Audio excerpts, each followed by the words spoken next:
Good afternoon, everybody, and welcome to this third TopRail and RailtoLand Forum. It's a pleasure for me as chairman of TopRail to host this meeting, even if it's virtually. The previous two editions were made on site, and we certainly hope that the next TopRail meeting forum next year would be also with some of you attending on site, and we'll be able not just to share experiences and presentations, but also to see our faces and to share lots of opinions and make them also profitable. But it's a great success, and I wanted also to thank the RailtoLand project for helping us to organize this forum in this kind of event that we've been getting more customized because of the pandemic. Okay, and before we enter into the forum itself, let me address you a few words about TopRail. TopRail is the working group within the International Union of Railways devoted to tourism and rail. We are part of the Global Passenger Forum, together with other sectors from stations to commuter railways, one of the five main areas of work of this forum within the UIC. And we cover all the issues linked with the tourism market within railways. That's a wide scope, okay, from cruise trains and long distance overnight trains up to a very local, small operations with historical or heritage trains or sightseeing tours, etc. Tourism is a sector by itself, which is one of the key sectors in the case of Europe identified as part of the recovery plan. And to making it a success within the rail industry, many things have to change or to evolve, and we have to tackle this sector not with the standard railway recipes, but we need to evolve our traditional approximations. That's what we do at TopRail. Amongst the members of TopRail, which come from all over the world, we besides having our meetings and discussing specific technical issues, we publish reports and guidelines, and you may access them via our website, www.toprail.org. Okay, and you'll be able also to see part of the work we are doing there. Obviously, this last year and a half has been challenging for all of us, particularly but I would say particularly for the tourist sector. Okay, railways are part of the essential services in most cities and countries in the world. As such, they were also subsidized in order to keep providing service to essential workers and to keep society running. But that's not the case with tourist sectors. Even if in some countries and areas that they are essential for the economies and the societies, they were not seen as essential as commuters, for instance. And the demand crisis was extreme. Okay, with several months over the last year, most of the tourist figures dropped to zero. And that was really challenging. Within this context, also the international benchmark and the information interchange platforms that was set by the UIC, and particularly the specific meetings of TopRail, allowed all our systems to interchange good practices, to share concerns, and how to tackle with the new situations and the new requirements that the pandemic has set, and the new standards the pandemic has set for tourist services all over the world. And now, luckily, we are facing a recovery. Figures are growing despite the pandemic being far from ending.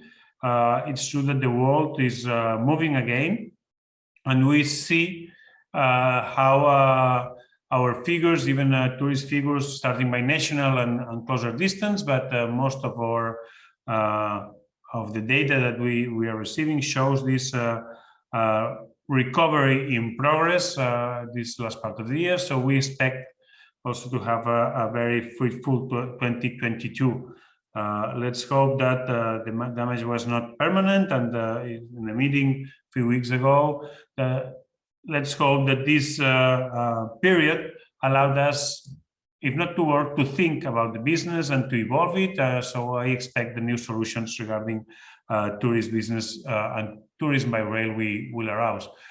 We also keep in mind that the society is evolving, and the pandemic accelerated this evolution, the consciousness about global warming and global challenges.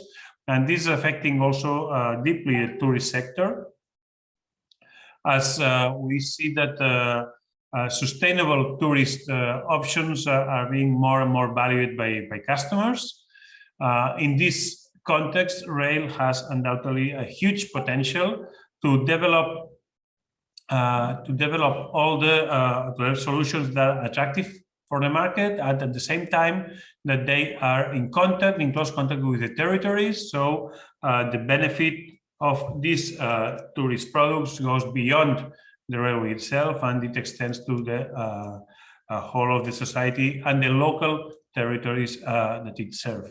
And that's the origin of the motivation of the TopRail forums, to extend knowledge and the interchange of information far beyond the classical railway sector, and to get to know not only what other railways are doing, but share all this information with the whole touristic sector, and to some extent also society.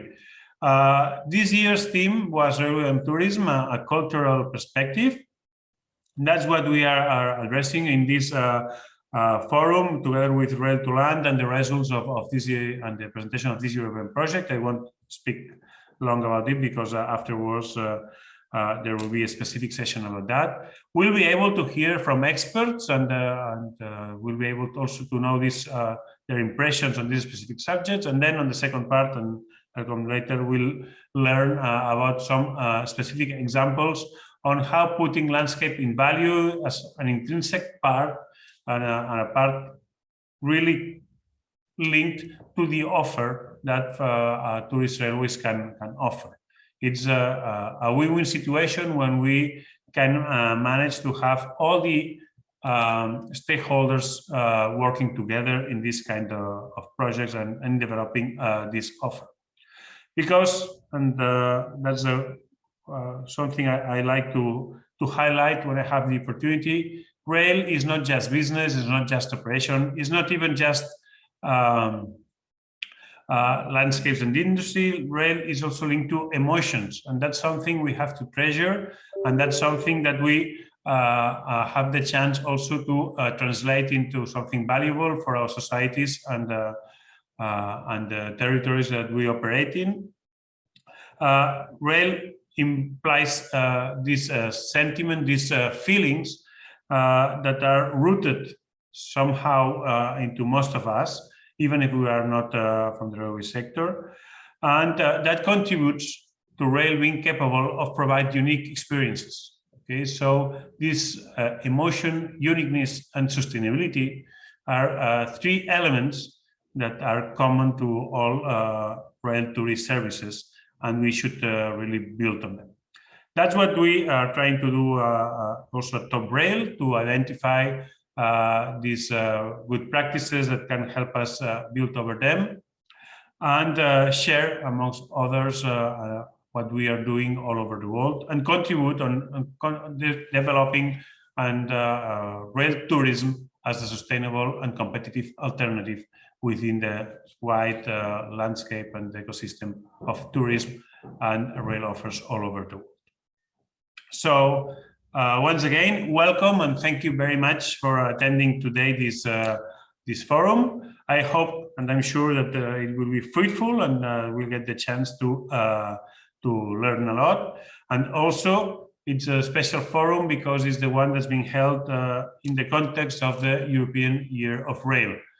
Unluckily, the pandemic has somehow not allowed these EU initiatives to be as widespread as we expected a few years ago when it was declared. But undoubtedly, it's putting the spotlight on rail, and particularly the second half of the year, lots of events and activities as this one are being held in the context of the European Year of Rail. So that was it. That's my welcome speech, and maybe we can move to the next issue in the agenda.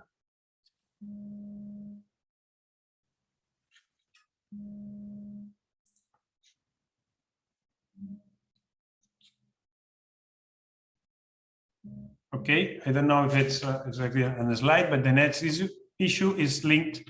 Okay, I'll keep with that. Is linked to one of the activities that from TopRail we have launched in this European Year of Rail. You can find information among them on the social media and our website.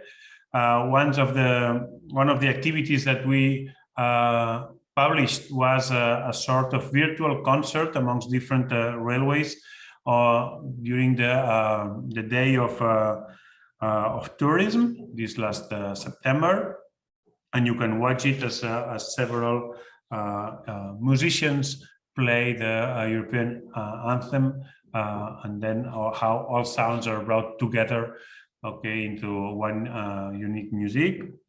Also, one of the other activities we launched was a photo contest. Okay, a photo contest awards.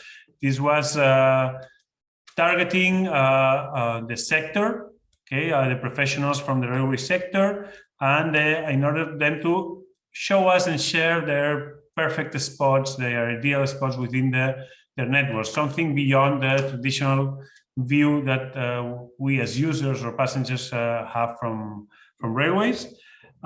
We received lots of pictures from all our networks, and particularly from all over the world. All the members are from TopRail, and after a voting, we had a winner, which is the picture that's shown now in screen. So I mean, it's a very nice picture and allowed us to think out of the box, or from the traditional link between rail and tourism that we have in mind, sometimes with the steam locomotives and this more classical approach. In fact, it symbolized somehow the innovation also that it's linked to rail. But okay, this image certainly arose lots of feelings and sentiments in me when I saw it, and I think it expresses lots of the values that are linked also to TopRail and the work we are doing. But more than myself speaking about it, I think it should be its author, okay, our colleague from the Belgian railways, infrastructure manager, in fact, Mr. Bart Tronquo. I think he's already online. So I'll give him the floor to introduce us this award-winning picture. Thank you very much. Good afternoon, everybody. I took this picture of Liège-Guillemins, is a railway station in Belgium.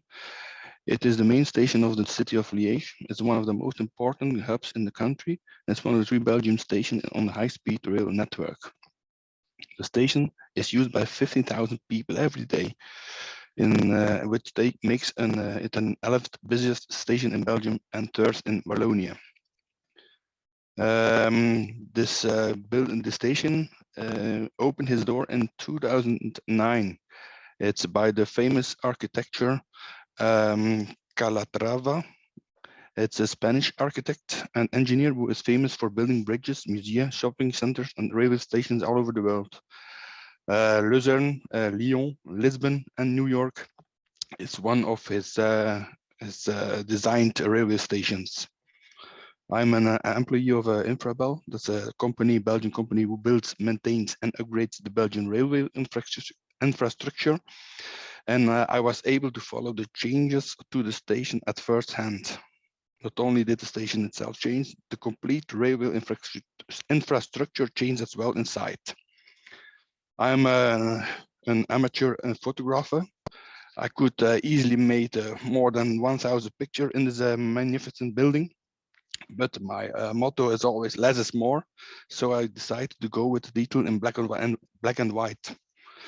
I got my inspiration by its amazing perspective, open spaces, and guiding lines all over the building. By sending this picture to the contest, it was my goal to attract many colleague railway photographers, amateur and/or pros, at one of the most photogenic stations in the world. Thank you very much.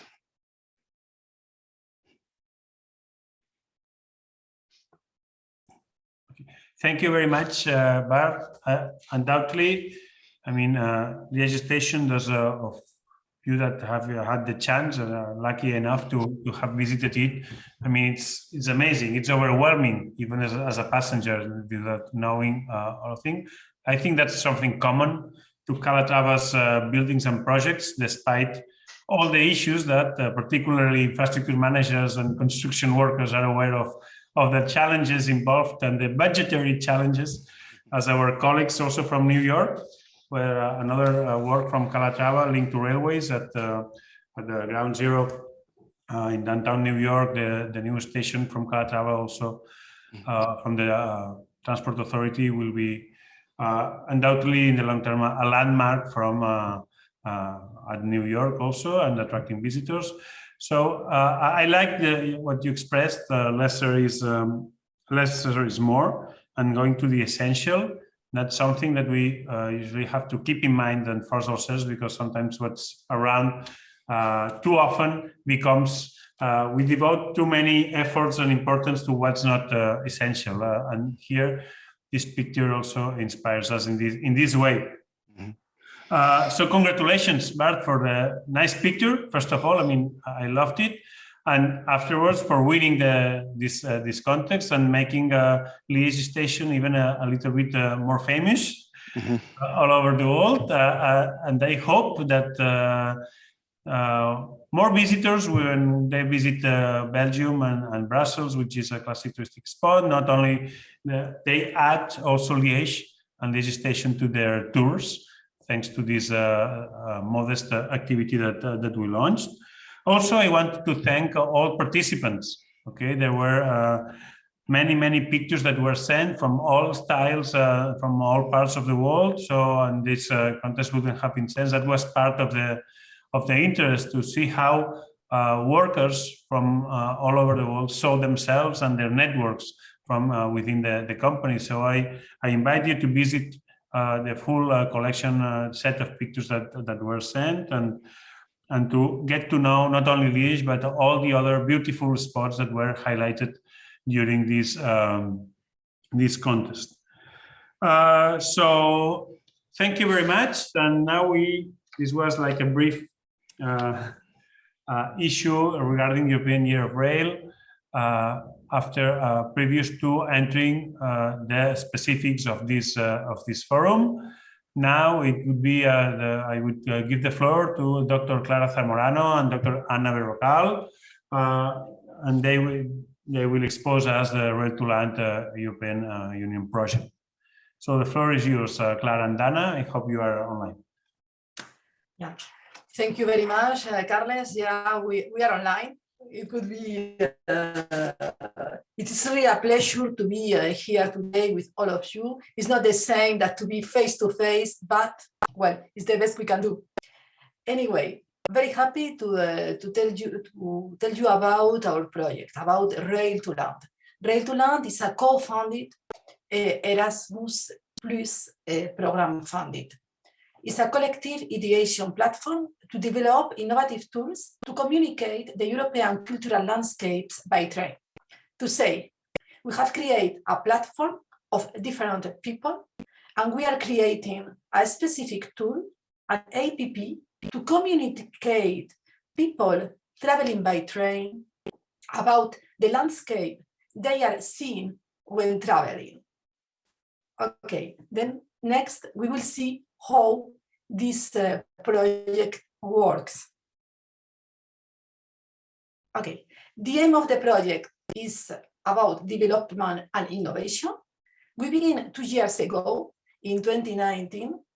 It has been a very hard work, not only because the objectives were very high, then we put ourselves a lot of tasks, but also because of the pandemic. There were a lot of activities we wanted to do face-to-face, and they were planned to be face-to-face, and we have been obliged to do it online, as this conference, for example. Well, anyway, we have done our work. We are doing our work, as we will see. As it is an Erasmus Plus program project, we are not only focused in innovation, but also in education. Then we develop learning activities with students, professors, experts, researchers. We have this platform with a lot of people, different institutions, and then we work with different methodologies as design thinking or learning by doing. For example, if you see the scheme in the slide, the first steps is to empathize with brainstormings of interview, to put everyone, all the people together and to empathize. Then to define what we want to do. When it's defined, we will go to ideate and then to create intellectual outputs. What for? To do a prototype, to do a real application. And then the end of the project is to test this real application that we have done. In our case, we will see the real application is an app that you could have in your mobile phone. Next, please. Yeah, I would like you to know which are the members of the project. This platform is integrated by 2 universities of Spain, the Polytechnic University of Madrid, which is the leader, the Autónoma University of Madrid, a research center from Portugal, el Centro de Computação Gráfica, 2 institutions from France, the UPEM, or now the University Gustave Eiffel, and the UIC, the association which is hosted this conference today, and also another university from Italy, the Università Politecnica delle Marche. We have also 2 associated partners that is very important in the project, because the app you will have in your phone need to be run in a railways line. We will put it in a real train, in a real line, in a real trip. And for that, we need the information and the capacities of 2 operators. In this case, we have Renfe, the Spanish national operator, and Comboios de Portugal, the Portuguese railways operator. Next, please. Then we have this platform with so many people with a very different background, and the intellectual outputs that we are managing to do are: the first one, a MicroMaster with 3 MOOCs, massive open courses. The first one related to landscapes, the second one related to railways, the third one related to the technology. This MicroMaster is more or less finished, and it will be open in our web page at the end of this year, beginning of the 2022.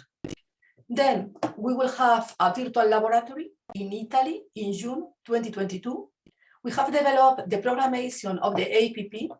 You could see in the slide in the right side how it will look more or less. It's an experimental, if you see. We are in experimental, but 2022, this experimental will be a real app. We have also already a pilot, quite interesting.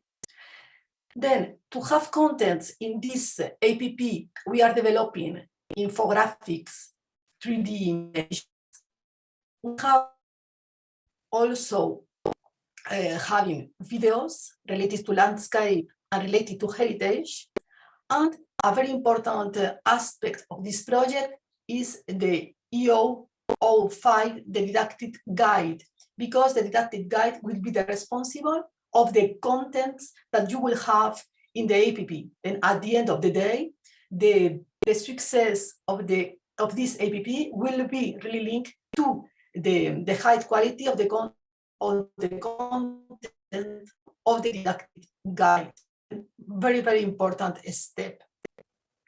Next, please. And it will finish with the validation of this APP. Next, another one.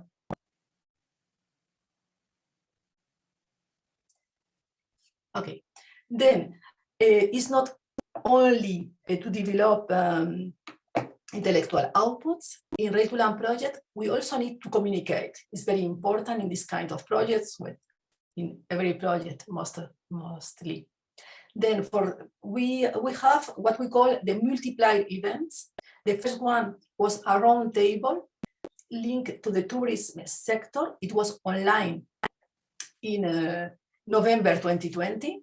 Then we have in May 2021 a seminar more related with railways heritage. Now we are having this wonderful conference between railways and tourism as a cultural perspective. And in June 2022, we will have in Italy, hoping it will be face-to-face, another multiplier event related with the digital era, landscape and European heritage in the digital era. And then also in 2022, we will have RailtoLand on board. We will have our trip in our train with our APP, seeing the values of the landscape we are seeing. You have a lot of photos, and in these slides, you could see that we have done a lot of things. In the multiplier events, mostly there was not only one conference, but there were contests about literature, about movies, even some visits that went together to do the communication more interesting. The next, please. And I will like to speak a little about the didactic guide, because as I told you before, it's a very important point of the project. In this didactic guide, we put all that we know related to the territory of our pilot line. Our pilot line is a railway line between Porto and Vigo. You could see in the slide in the right side, it's in the border between Portugal and Spain. It's going from north to south, closing the border of the two countries. It's not a very long railway line, more or less 80 kilometers, but it's a very interesting pilot case. Why? Because the territory is quite different from one point to the other. We are near the sea in some points. We have agricultural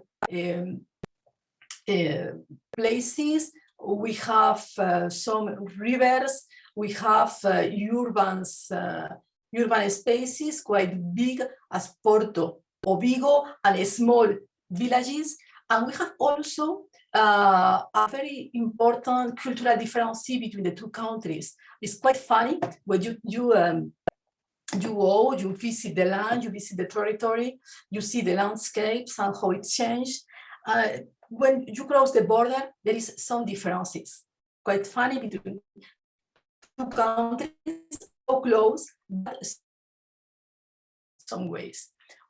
When we have analyzed the territory, this landscape, to know all about this and to put them in our didactic guide, we have done 19 separation, 19 landscape units.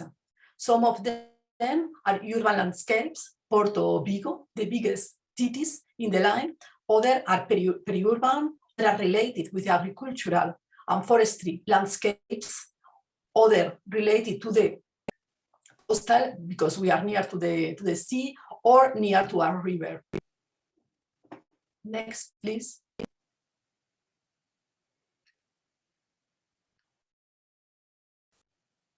Yeah, we have also highlighted 50 points of interest, because in this region, of course, territory is interesting, the landscapes are amazing, but we have a lot of buildings, a lot of special points, really interesting that we wanted to highlight.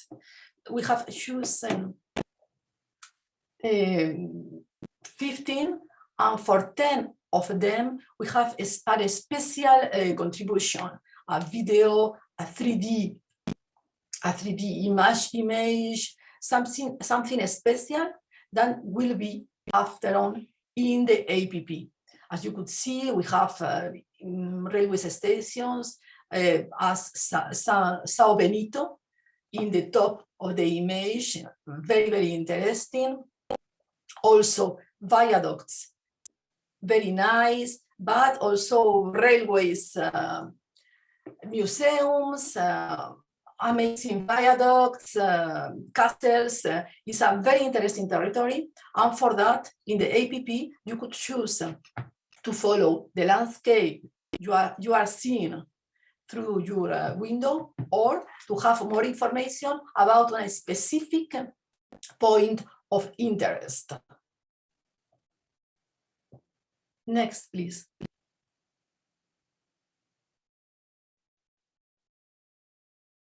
And I would like to show you how we are working on this didactic guide.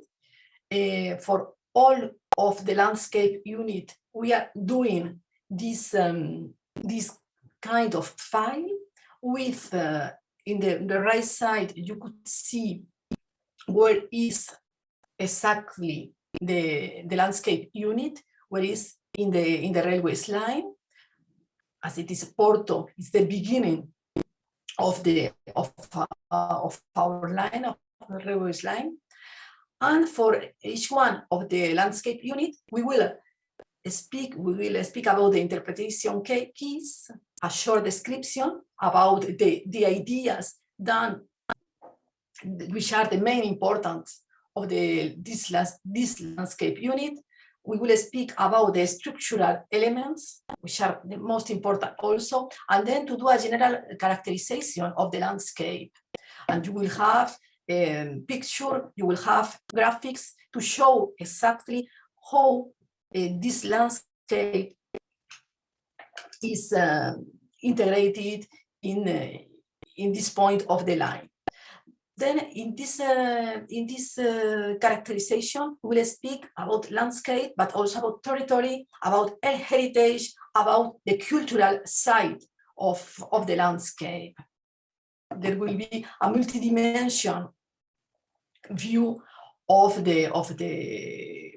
what we see when we are traveling by train and we look through the window. We will see a landscape, but inside this landscape, there is a territory, an heritage, a culture, and how it has been the evolution of all of this through the years.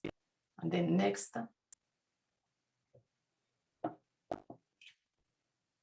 And then I will finish with this. I have tried to follow the sentence, and the shorter, the better. And I will try to do it in a very short way, but don't hesitate to ask any question to us, to come back to Ana Berrocal or myself. We are coordinating this project, or to Vanessa, as UIC is one of the participants of RailtoLand. We will be really happy to answer your questions, to speak with you, and to incorporate you to our platform in some kind of way.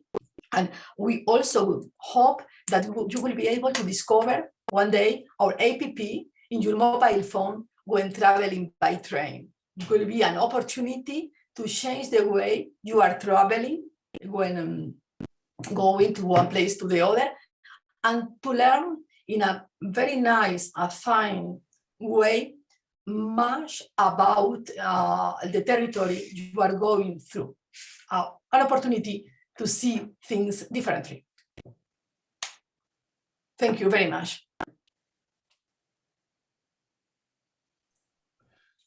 Thank you very much, Clara. Just to a reminder, I mean, this is a forum, so if you have questions, I encourage you to ask them and to share them.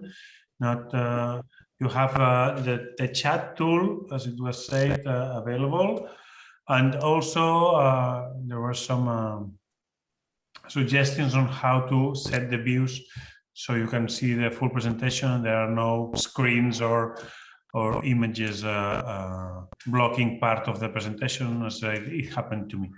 Okay, so yeah, I solved it. Thank you, Daria. If you have any questions or comments on the project, I think it's this project sets, in fact, the way to go, and I really look forward. I know that this to see these initiatives widespread all over the network, so we can have this added value in most of our routes. So that it, and I'm sure that this would be one of the examples of European projects that we can see in reality, not just as a project. I also like when you said not just benchmark and brainstorming, but learning by doing. I mean, and it was ambitious. The project when you launched it, yeah, all the facets that you have to take into account. It's there are multiple sides and there are multiple elements that you have to tackle when trying to capture all this value on and make that also part of the journey of the passengers. Okay, I don't know if there are any specific questions right now, or we can continue with the program. There was a small mistake on the schedule, because also we had thought about letting 15 minutes before the break to have all the questions and comments there. If something comes to your mind, do not hesitate. I insist to share it, either on the chat, either by direct questions to Vanessa Perez, myself, or Daria, or any of the moderators from UIC. Well, thank you very much, Clara. It seems that people are, our audience is still thinking about the presentation. I'm sure that some questions will arise. So we can move to the next part of the forum, devoted to customer experience and perception. Here we have two speakers, Mr. Mark Manheim, Senior Customer Experience Consultant at NS Netherlands, and Simone Morgani, which is the responsible of the program for experience and cognition at the SNCF, the French Railways. So thank you very much for being here. I am already seeing Mr. Manheim, so I just give him the floor. Thank you very much. Thank you very much, Carlos. You talked already about the importance of emotions, and we're going to dig into this more deeper in our presentation. Yes, and the title of this presentation is "How can we make the train inviting for tourism?" And starting with a map. And you see a picture of the map of the London Underground Railways of about 150 years ago, and that looked already quite complicated. And that's why we have lost something. Next sheet, please.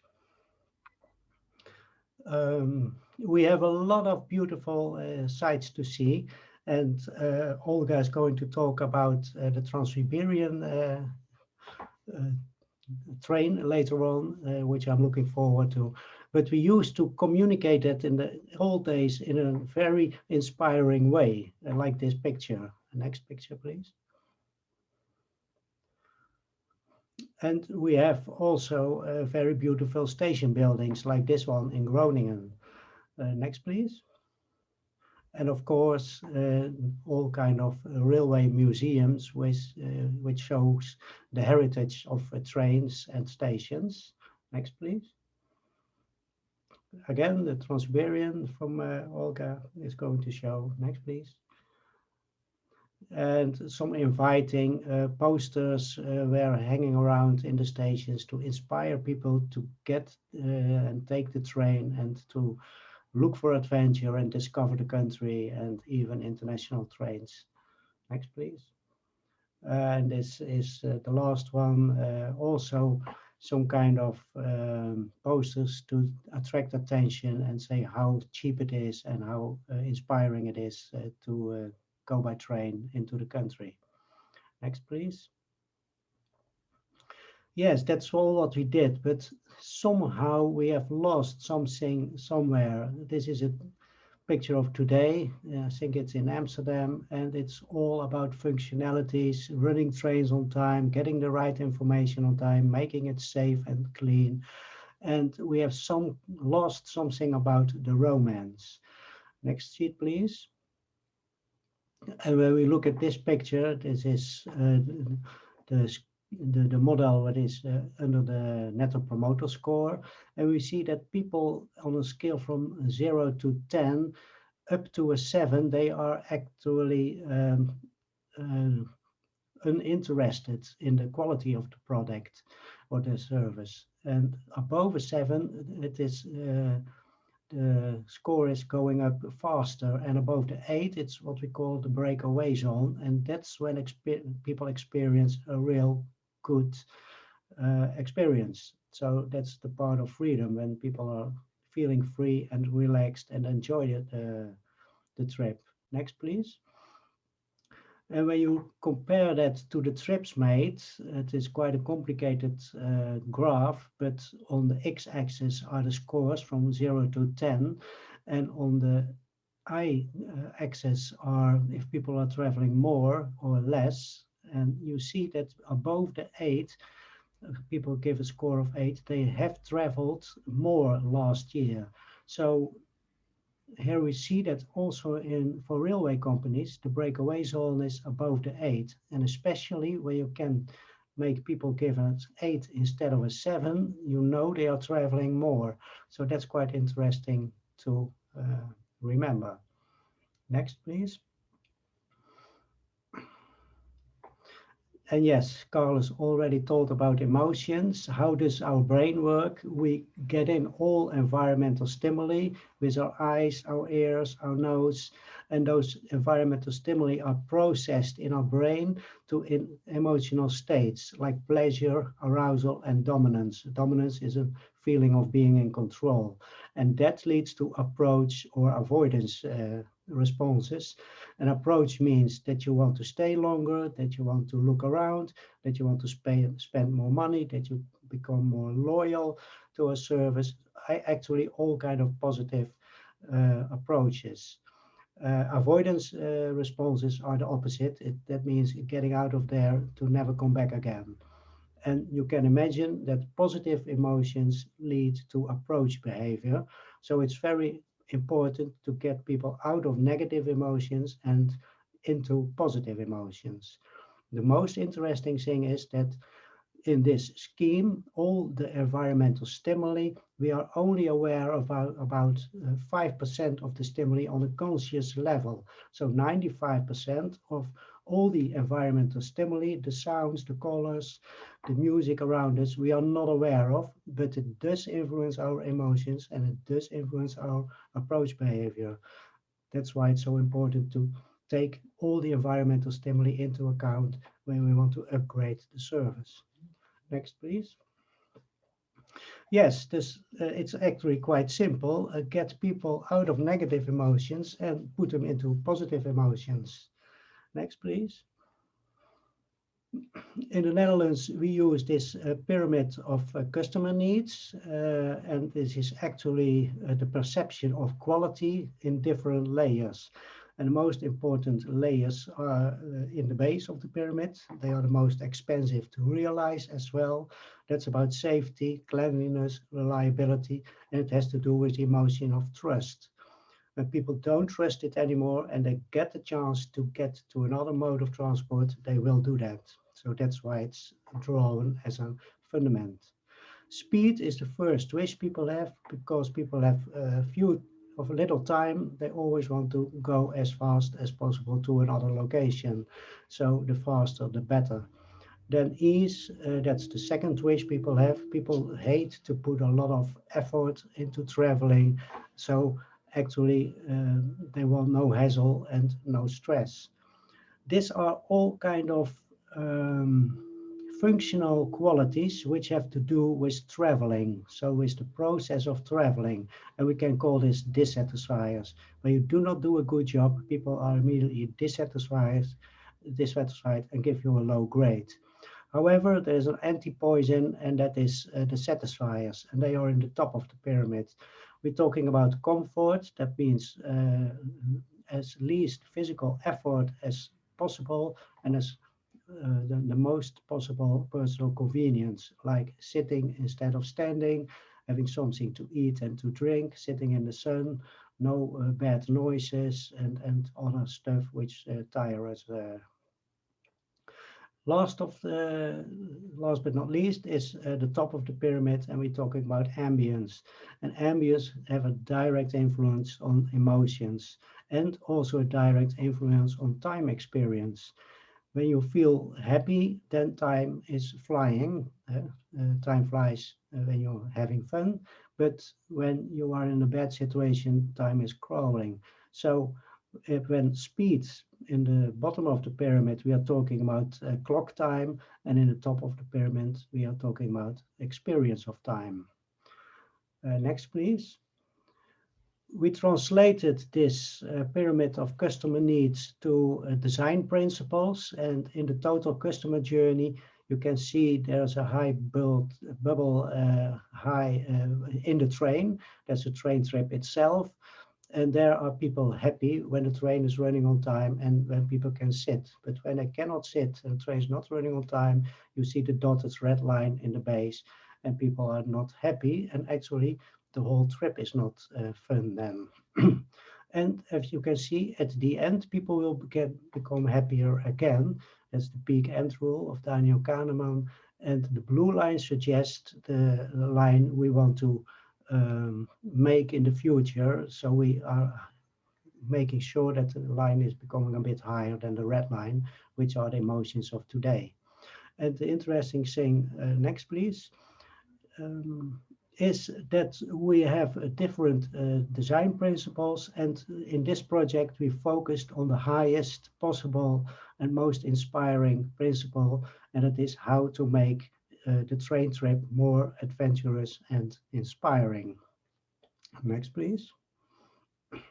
And this is, for those of you who have been to the Netherlands sometimes, this is the railway map. As you can see, there are all kind of lines and dots on the map, and you can perfectly see where you have to go. And you see which is a big station and a small station, but that's about it. It's very functional. It's a map which shows you where to go, but you don't know if Amsterdam is more inspiring than Zwolle or Apeldoorn. It doesn't give any information about what is there to do in the country. Next, please. So again, we have lost something somewhere. And next, please. When you have a look outside in the Netherlands, then you can see this kind of scenes, which are very relaxing and beautiful. Next, please. And also when you visit some stations in the Netherlands, like Arnhem in the above left, Groningen again, left above, Amsterdam, the bottom left, and Rotterdam on the right side in the bottom. Actually quite inspiring stations, and even stations which are a destination for some people. People especially make a trip to visit these stations. So we can get more out of this. Next, please. And even in the old days, you don't have to read this all, but in the old days, Thomas Cook, more than 150 or 180 years ago, already knew that it is important that people have a reason to travel. In the yellow sentence, there's that despite the fact that people liked to travel by train, Cook realized that they also needed a reason to travel. In fact, he was the first to create attractive destinations to travel by train. So this is not new, but with our focus on functionality and efficiency, we have lost a part of the adventure and the romance and the idea that we have to offer a reason to travel to our customers. Next, please. And that's why we are redeveloping the map of the functional map of the Netherlands, which you see on the left, and we have on the right a very old map, which was also quite inspiring, with certain things with drawings which look appealing and inspiring and makes you curious to discover what's going on there. Next, please. So together with Robin Woods, he is well known for designing metro maps for all over the world in guide books like Lonely Planet and National Geographic. And he helped us to make a map of the Netherlands which is more inspiring. It shows the provinces, it shows the main lines, it shows where are the woods, it shows even the small isles in the north, which you can walk to if you would like. And there are the most important touristic attractions visualized in photographs. Why in a photograph? Because our brain works with images and our brain doesn't work with spreadsheets and a Wikipedia page with a lot of text. So when we think, for example, about the Titanic, you think immediately about a big ship with maybe four chimneys on it, and not about a Wikipedia page with a lot of information. So this helps to get a clear and direct view which emotionally attaches and which gives you a reason to travel. Next, please. Also, we made a map of a city. This is the city of Utrecht, in which we put the station in the middle. It's the yellow box in the left corner down, and it's the heart of the city. That's why there's a blue heart around it, where you have a good look at it. And we used TripAdvisor to look at the most important destinations, the top 20 in Utrecht Central Station. And we have a close look at the map. You see circles around the station with a walking distance of 10 minutes. And in the second circle, 20 minutes, you see that 80% of the touristic attractions, the most important attractions, are reachable in a walk with 20 minutes from the station. The station itself is a starting point where you can have something to eat, to drink, go to the toilet, and start your day off in Utrecht and come back again later in the evening. And the interesting thing is that this is closely attached to the 15-minute city we are talking about all over the world, and which is very popular in Paris at the moment. And when you connect those stations in the Netherlands or in every country, you have a sustainable trip between the cities, the city centers, which are the most active areas of the city center, and a lot of activities are walkable within a distance of a quarter to 20 minutes. Next, please. And this is a map of Eindhoven, another station in the south of the Netherlands. And last week there was a Dutch Design Week in Eindhoven, and there we had this map of Eindhoven, which also shows the top 20 of most important touristic attractions. And we did a research because I'm a fan of evidence-based design, and whatever we develop, we check with our customers if they like it and what they do like and what they don't like to improve the map in the next stage. We got qualitative interviews and a quantitative research, and we have to dig into the results now, and maybe we have next week the first results from this map. And then we can improve it better, and we can have talks with the municipality, with the guys from city marketing, what they want to promote on their map. And the idea is to put these maps on the railway station when people arrive. A lot of people don't even plan before, but they just arrive and say, hey, what's going on there? And I want to go and visit that. That's the idea behind this. And of course, we can make a digital map as well and add all kinds of activities during the year to this city. So there are lots of possibilities to make the railway more interesting and to give people at a very low mental effort some inspiration and ideas, because people don't have to have the energy and the time to look on their phone or on internet and search around what is going on there. You have to give them that as easy as possible and as fast as possible. Next, please. Then we are going to the wrap up. And next, please. So the idea is at the end of the day to make the customers happy again, give them a reason to travel, like the Trans-Siberian Express, which I think is a great example. And a solution might be to create an inviting rail map, which makes people going and use the train more often. And next, please. And that's it. Thank you very much. And I welcome your questions, if any.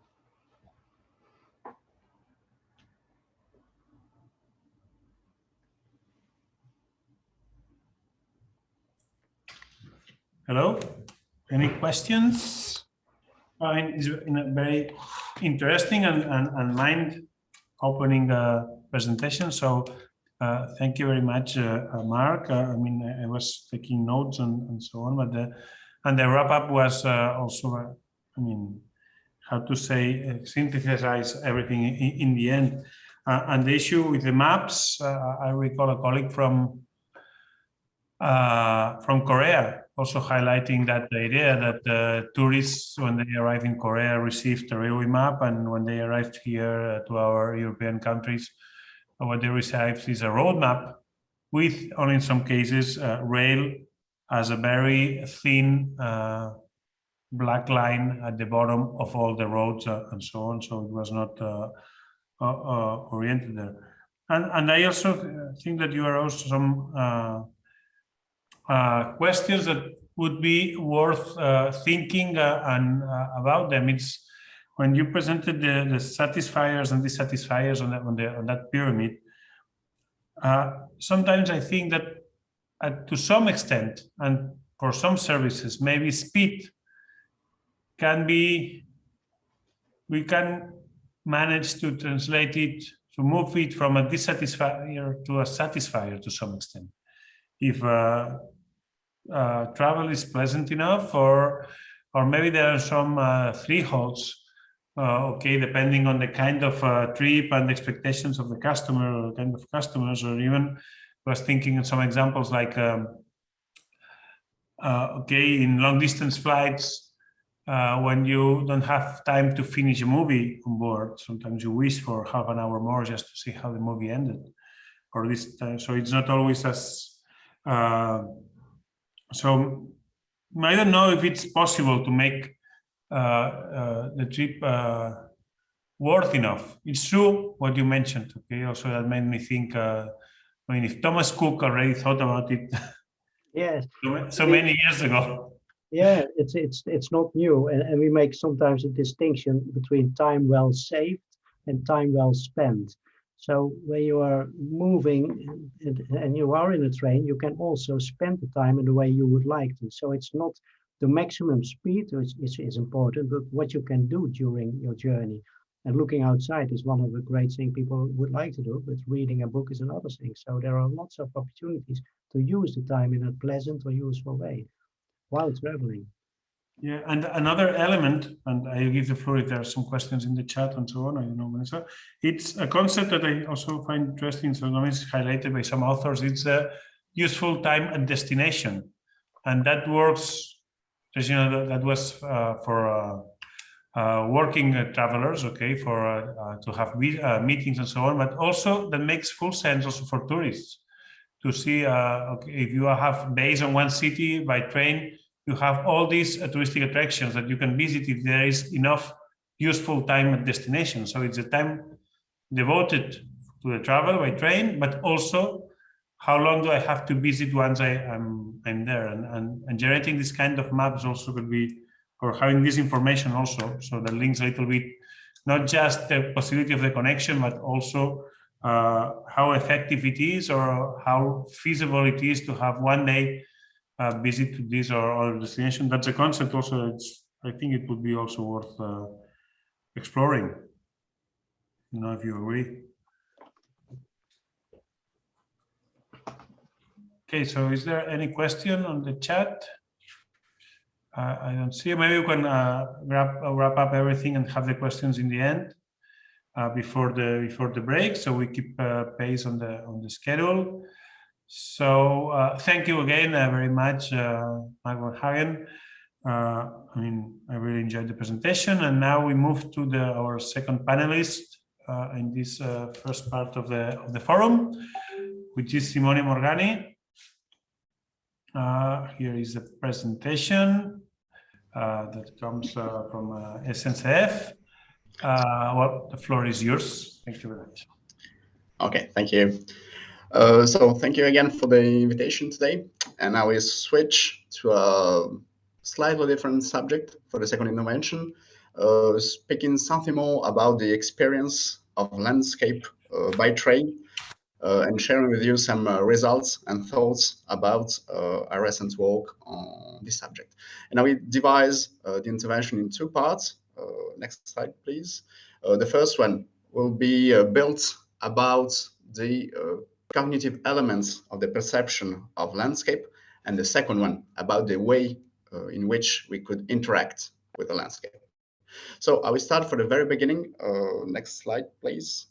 About giving you some elements about how a railway landscape is built and which kind of object is a railway landscape. Because until today, I can say that we have a classical but narrow subject of technical interest when we talk about railway landscape. In particular, for a long time, when we spoke about this notion, we only have experts' view of the thing.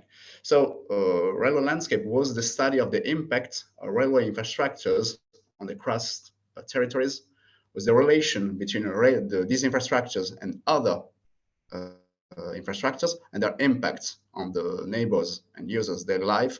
And finally, we had the question of the environmental impact and landscape preservation.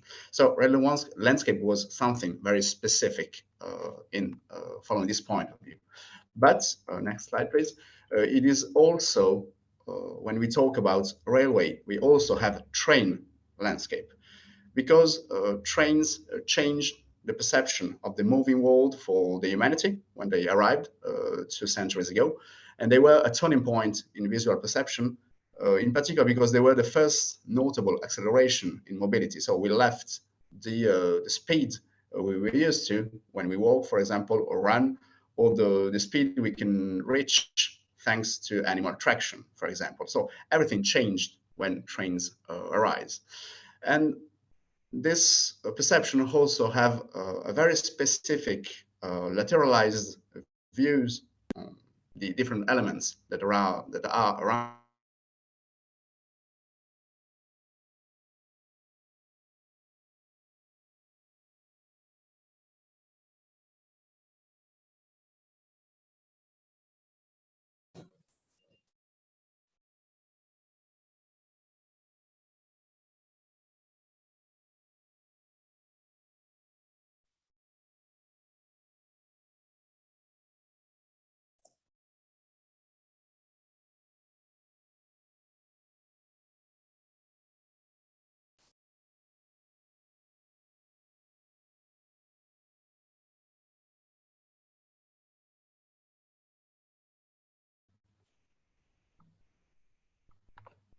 Did you hear me again? Yeah, I can hear you. We can hear you. At least I can. We lost you. Okay. 1 minute Perfect. ago. I will be a few phrases back. Sorry for the connection. And so the last point I would like to highlight is the standardization of the infrastructure, which causes its disappearance for passengers. So when you have the elements that are very rhythmic, you lose it from a cognitive point of view when you're looking at the landscape. And also in the next slide, you will find another dichotomy, which is important to tell, because we talk about railway landscape as if we have only a kind of landscape that we can perceive where we are on a train. I'm sorry, it wasn't on the next slide. But in reality, we have two very different kind of situation in which we could be today. We could have standard speed lines, in particular when they were built in the 19th century or the beginning of the 20th. Because this line were built following natural constraints of the crust environments, because these lines are less disconnected from the environment. We have less cuttings, we have less noise barriers, we have less tunnels, for example, and often have smaller openings on the crust landscape. So we have a presence of vegetation nearby, reduced fields of vision, etc. And we have new high-speed lines, which create a sort of between cities or tube effects. So you enter in the town A, arrive in the town B, and in between you didn't see the same things you would see if your trip was made on standard speed lines. And in particular, in the second case, lines were built defying the constraints of the crust environment, thanks to the reduction in energy costs, are disconnected from the cross environments. We have a lot of cuttings, a lot of noise barriers, a lot of tunnels, etc. And also, they often have large openings on the cross landscape, but with a close perception that is no longer accessible due to speed. So we have to look further in the environment. And also, we will have to add to this diversity a second kind of diversity, the diversity between the perception of the passengers we could have on board. So in the next slide, we will see a first kind of passenger we can have on board, which is a passenger who frequently use the train, often for business reason, and this implies some characteristics in terms of perception, first of all. So this kind of public have an easier recognition and a more experiential rather than analytical approach to the cross landscape, following our recent walks. Is an imaginary which is built around the personal relation to landscape and space, and his memory is more inclined to recognize cross cities and sections. So I will find during my trip some elements that I lived previously or that I know, and so it's a more recognized, centered activity. And the second case, which is on the next slide, is the case of occasional occasional customers, often leisure customers, which have a perception which is more active, which is more analytical, but with a real lack of knowledge about the cross landscape, an imaginary with a penchant for collective relation to landscape and space, so related to experience that were made with other peoples or with people that are on the same train that are leisure customers, and finally, an impressive memory of cross-section and landscapes, and so sort of people will be less inclined to recognize cities and section of the lines. And this leads me to a second part of the presentation prepared today, which is more centered about the question of the interaction with the landscape, which is a not so easy game in reality. If you look at the diversity of possibility you will have and all the different constraints you can have. So in particular, I think today we could talk about three kinds of different interaction.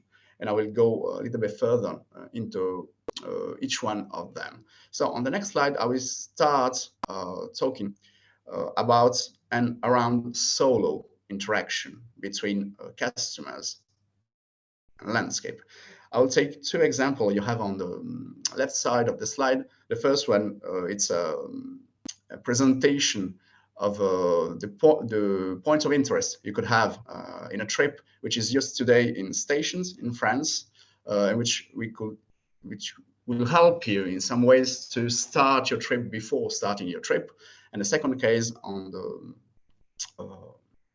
the second image, it's a work that were made in 2017, I think, at Eurostar, with an application which showed you in some ways the elements that are around you, but outside the tunnel, in a specific way, the ocean and the fish and all the elements you could have in the water. So it's a augmented reality application that you could use on the Eurostar.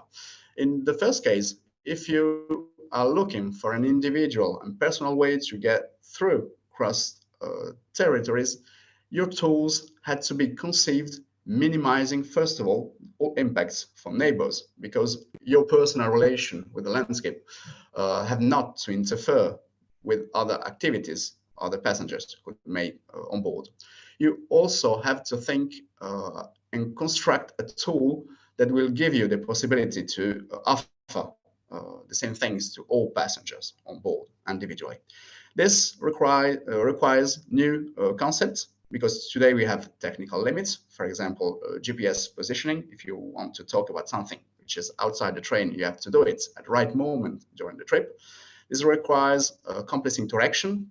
For example, with actual smartphone apps, you have to download it, you have to start using it, you have to control the application. This takes time, and in many cases, people don't want to have this complexity before entering the interaction with the landscape. And finally, you need obviously specifically built content database for customers, and you have to be able to modify, to enrich, and to renew on a very persistent way the information you could give, not to have the same information that is given to customers a lot of times. This is the first case you could have. A second one, on the next slide, is to work about collective interaction. And this means that you could propose on board ways to together for customers. But how to propose collective discovering interaction with landscape? It's all around the conception of new tools here too, that had to be conceived probably for common areas on board, bar or restaurant carriages, for example. In any case, is the choice we made today at SNCF. They had to be offered for a limited amount of passengers at a time, notably the people that could be in face of your window, in face of your screen, if you choose to replace the window with a screen, or to could be able to be face to the projection you can make on the screen or on the window. So you also, if you want to have more person interacting together, you requires obviously new concept for interaction at the same time with the tool and between different persons. And probably you need further technological advances, in this case, transparent screen, for example, or projection or contactless interaction that have to be proposed to customer and that have to be implemented, that could work in a very specific environment, like the one constituted by trains.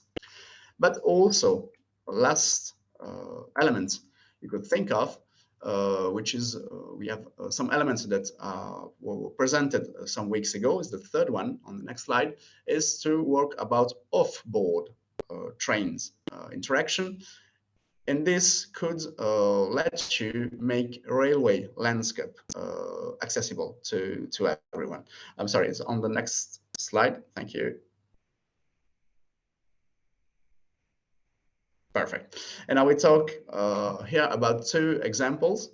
The first one is about the way in which virtual reality and augmented reality app and gamification experience could offer customers an educational and fun way to discover the story of a specific line, for example. So you could create and use these elements to let people accede before the trip to the elements that we'll discover later in reality, but also you could use it for people who cannot get there. And so you could use it, was the case of the yellow train in the south of France, to access the heritage of railways. For people, in a specific case was for elderly people, which will never be able to be there, to see a 360 film showing them the routes of the yellow train, which is near Perpignan, and which could be recreated in virtual reality in the place where they live. So social interaction, collective interaction, the two onboard, and finally off-board train interaction. And if I have to sum up about this second elements of interaction, was the next slide, which will be the last one for me.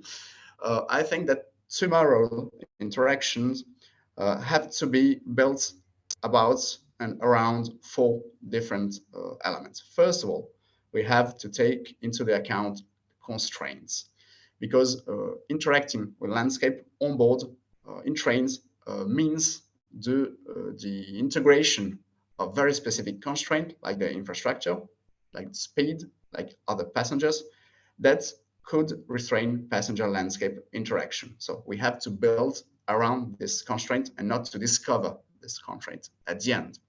You had to have data, so we have to build a bigger database of data and content to avoid repetition effects on passenger experience, which could have negative effects on the global experience. Finally, we have to continue, validate, and integrate new technologies at the same time on individual and collective scale, following the kind of interaction you want to create for your customers. And there's onboard and offboard, if you want, as I showed. And finally, we really have to design new forms of interaction that are adapted to the needs of travelers and the different moments of the trips. So I think that a project like the one which was presented before is very important today, because new formulas have still to be conceived to enrich the unique experience that is proposed by railway trade. And with that, on the next slide, you will find my great merci for your attention, and I'm at your disposal for your questions if necessary. Thank you.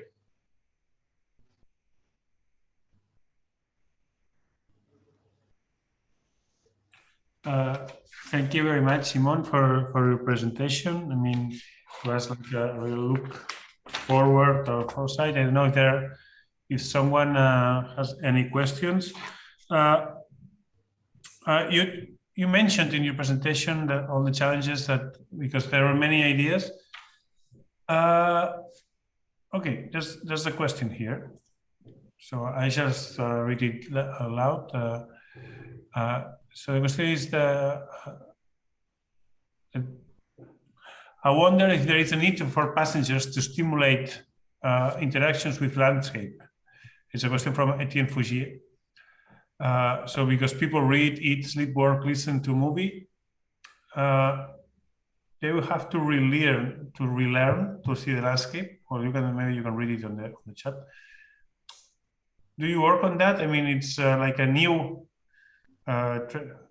way to look at the landscape. Do we have to learn that, or it would be natural in your way? Well, what's your view on that? Yeah. I think it depends on the way you build. You can conceive the interaction. A good interaction normally is perceived as a natural one, while not being natural. So I think it's exactly the same thing you had some years ago with the iPhone when it goes out. All the elements from a technical point of view were there, and they were there since something like 5 or 6 years. The only thing that was not made at the time was putting them together on the right way.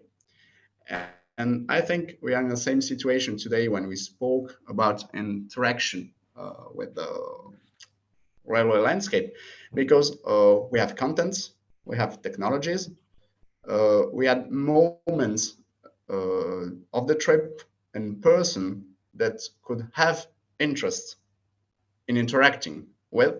But I think, and it's the same for us, we had a lot of experimentation, we had a lot of offers about interaction with territories that arrives regularly. But I think the interaction phase was too much complicated or not well written, following the needs of passengers and the content that were prepared. So I think we had to simplify in some way the relation between the passengers and the content we could give in order to have them more immersed in the interaction and to have them working better today. I think that the main point is about this notion of interaction. And if you want to build it, you are obliged to know before the way the people feel and the way the people perceive the landscape. So I think that's the main reason for which I made my presentation in two parts. The first one is really a part in which I try to identify some elements of knowledge that are to be needed to conceive the second one. And the second one has to be built on this knowledge, but going through the interaction, not only going through the conception of products or just an offer, and then we'll see if it works. I think you had to do it in some kind of experimental way with your passengers, build it with them, and try until the moment is a sort of natural interaction for them. Okay, thank you very much. And that links also to the link to RailtoLand project that we were speaking before. In fact, more than a question, just to close, I'm completely agree that somehow all these new features should feel natural to some extent to the users and be acquired gradually in a very natural way, because if it's too disruptive or it's too, I mean, it's difficult to force users and people into a new technology, unless you are really forced by that, because, you know, if it's a tax-paying system, then you will do it, even if it's not intuitive and unpleasant, but you do it anyway. Okay, and also I think you mentioned the technological advances, but as you are pointing out, also there's this, let's say, social advances or social engineering that you need to know. It's not just technology, but it's also technology. Okay, so it's important to be ahead of that and keep looking to what we will be able to do and how to do it once technology provides us with the tools. And we see examples of augmented reality that is not really settling tools. We have all augmented reality in Google and in our phones, but it's not. It requires a bit more to be really a part of our day-to-day. And in that sense, I think that for these technological advances, it should be essential because they are costly. Sometimes these new windows and so on. Despite all the technological problems, I think you also will have experimented that with the temperature, for example, between inside, outside, and the sunny windows and all these things. But I think it's essential to create synergies also with other areas of the rail industry, so we can not put all the load of the budget into this information project. And I'm thinking about comms, for example, that for railway infrastructure maintenance and trains maintenance, they require also high capacity comms. Then we may be able to use them, build on that, and not just have to deal with the whole budget of the project. Okay, so that's also something we should always be attentive on how we can benefit from them.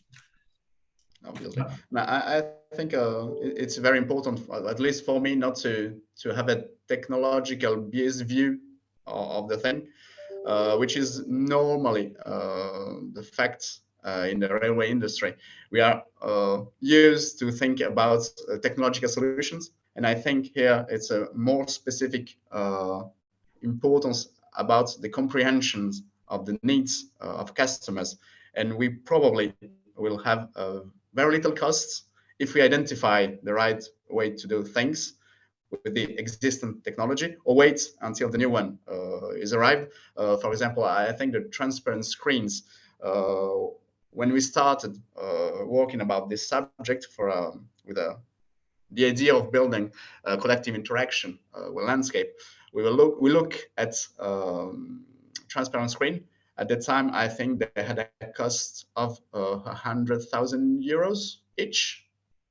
So it's, I think, a little bit expensive to interact with landscape. Today, they cost a third of it, but obviously, until they're not at the same cost of a screen you could put on a train. It will not be the good way to approach the thing. So I think the technology is always, or almost always, an excuse when you have no good ideas, and probably we have to work harder to identify good ideas and then find the technology that could give us the possibility to put it in place. Yeah, absolutely. Okay, thank you very much, Simone. And before we go to the break, I will ask for a bit of your patience, just a few moments. I will have a short Slido activity, which so some questions will be asked, and I give the floor to Daria, so she can run these few questions that we wanted to ask you. Daria, are you there? Yes, can you hear me? Yes. Perfect. So before we all go to the coffee break, I invite you to participate in this short poll and answer just a few short questions. So you should just scan this QR code that you can see on the screen, or go to the website slido.com and just put these numbers that you can see on the screen. I will stop sharing my screen for the second.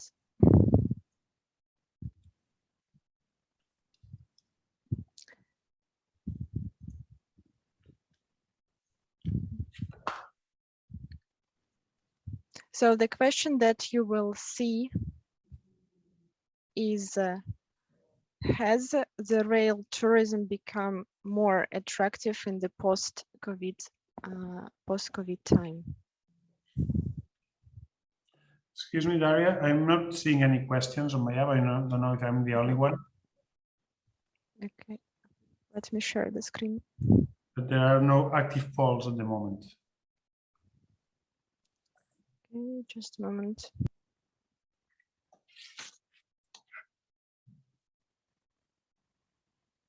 Now, the voting is closed.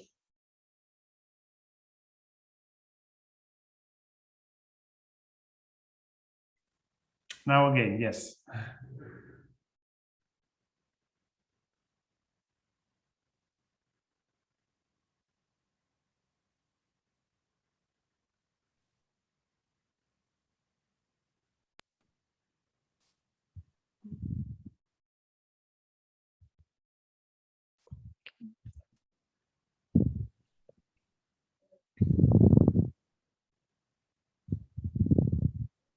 So has the rail tourism become more attractive in the post-COVID time?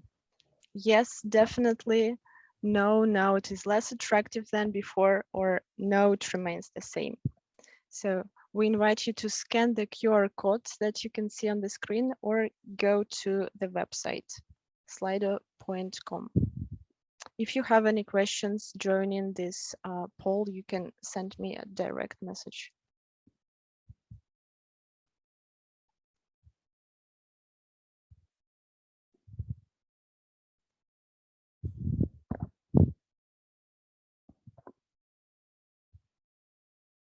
So we will wait a few more minutes. We now have 16 participants. So we invite you to join and share your opinion.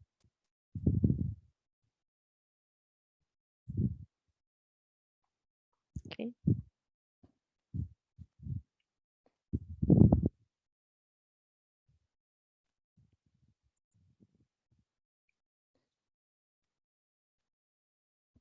And another question that you can participate in is an open question. So can you see it?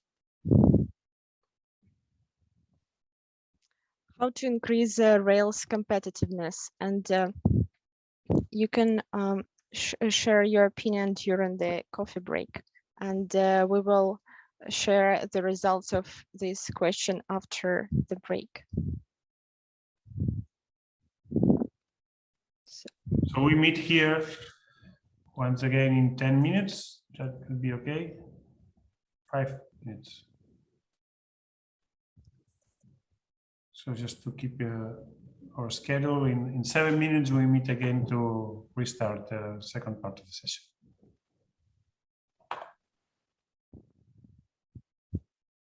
Yes, and see you at 15:45.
Well, welcome back, everybody.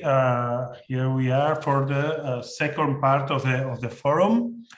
I hope that you had time to stretch your legs and enjoy a fast coffee, because in the end we had still time. But it's good if we can keep the schedule as it was initially. This second part will have the participation of 5 different speakers and the final roundtable moderated by Nassima Baron.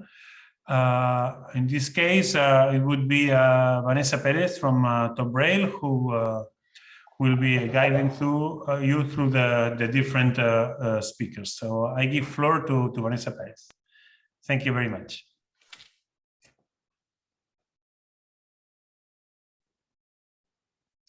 Vanessa, we can't hear you.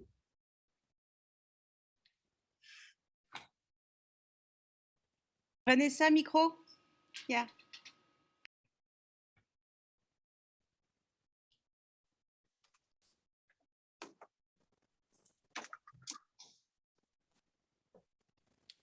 Okay. Now it's okay. It's okay, or can you hear me properly? Yeah, okay. Restarting, it's always a good option. Okay, so I'm glad to introduce you to this second part. Regarding the Slido, don't worry, you will have more time to think about the question that Daria has posed to you. So you can go to in the chat, you will see the link, take your time and write down your ideas, and we will share with you them at the end or after the event, okay?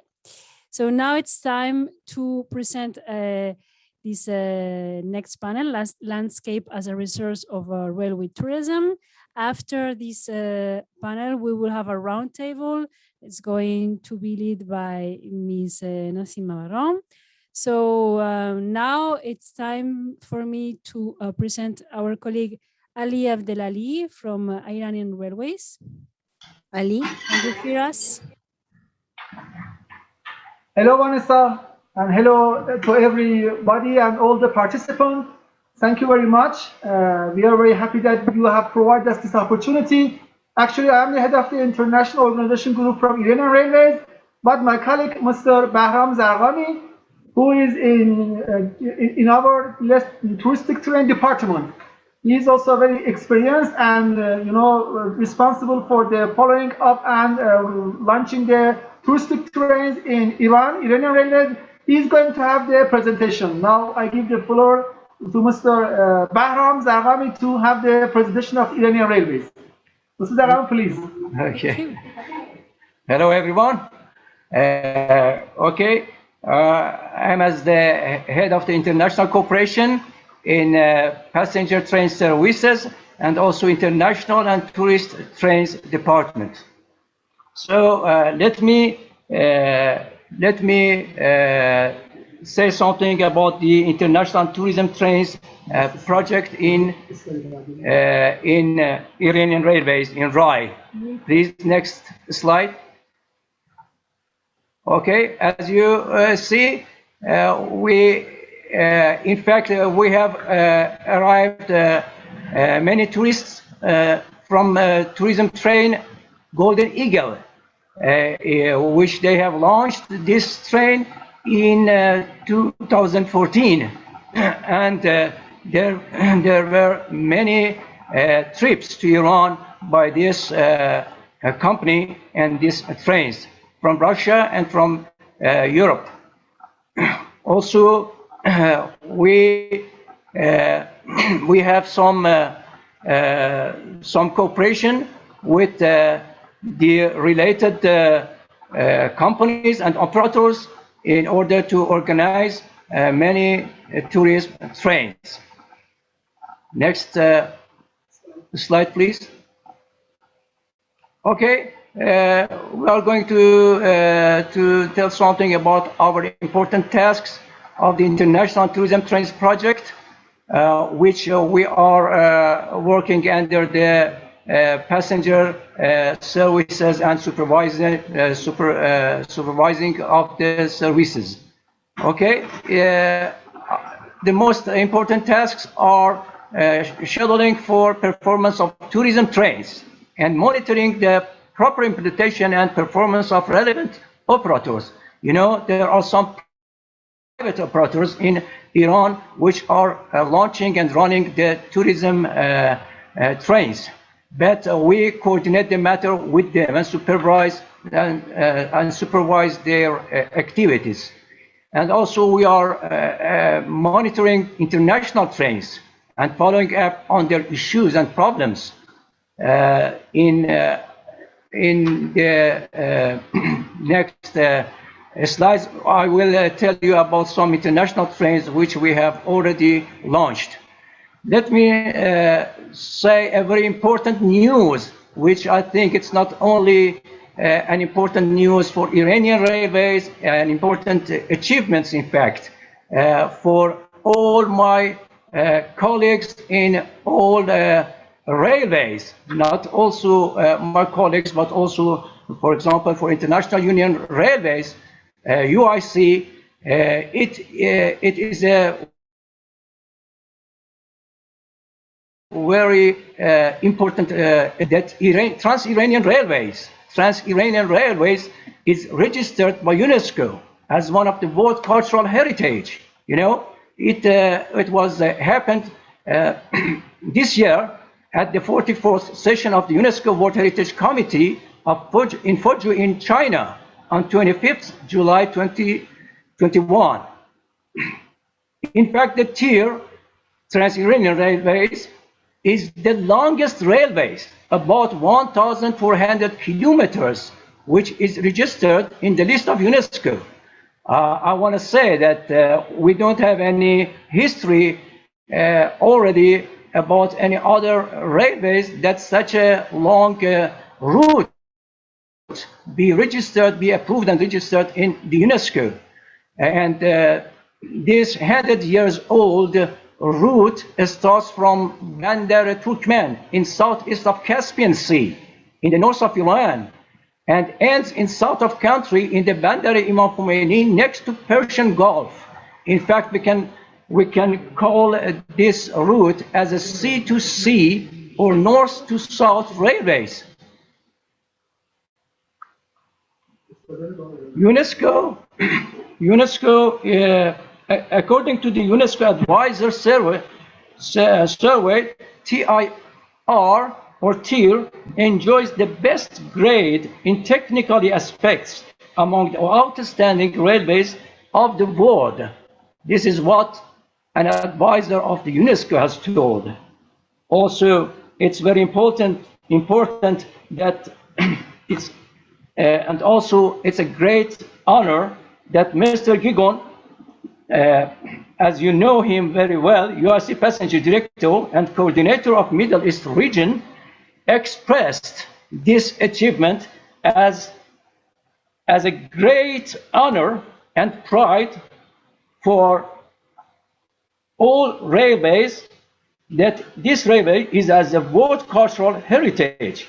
He also added that it's a good opportunity to develop tourism and rail industry in Iran, to Caspian Sea in the north, to Persian Gulf in the south. So this route is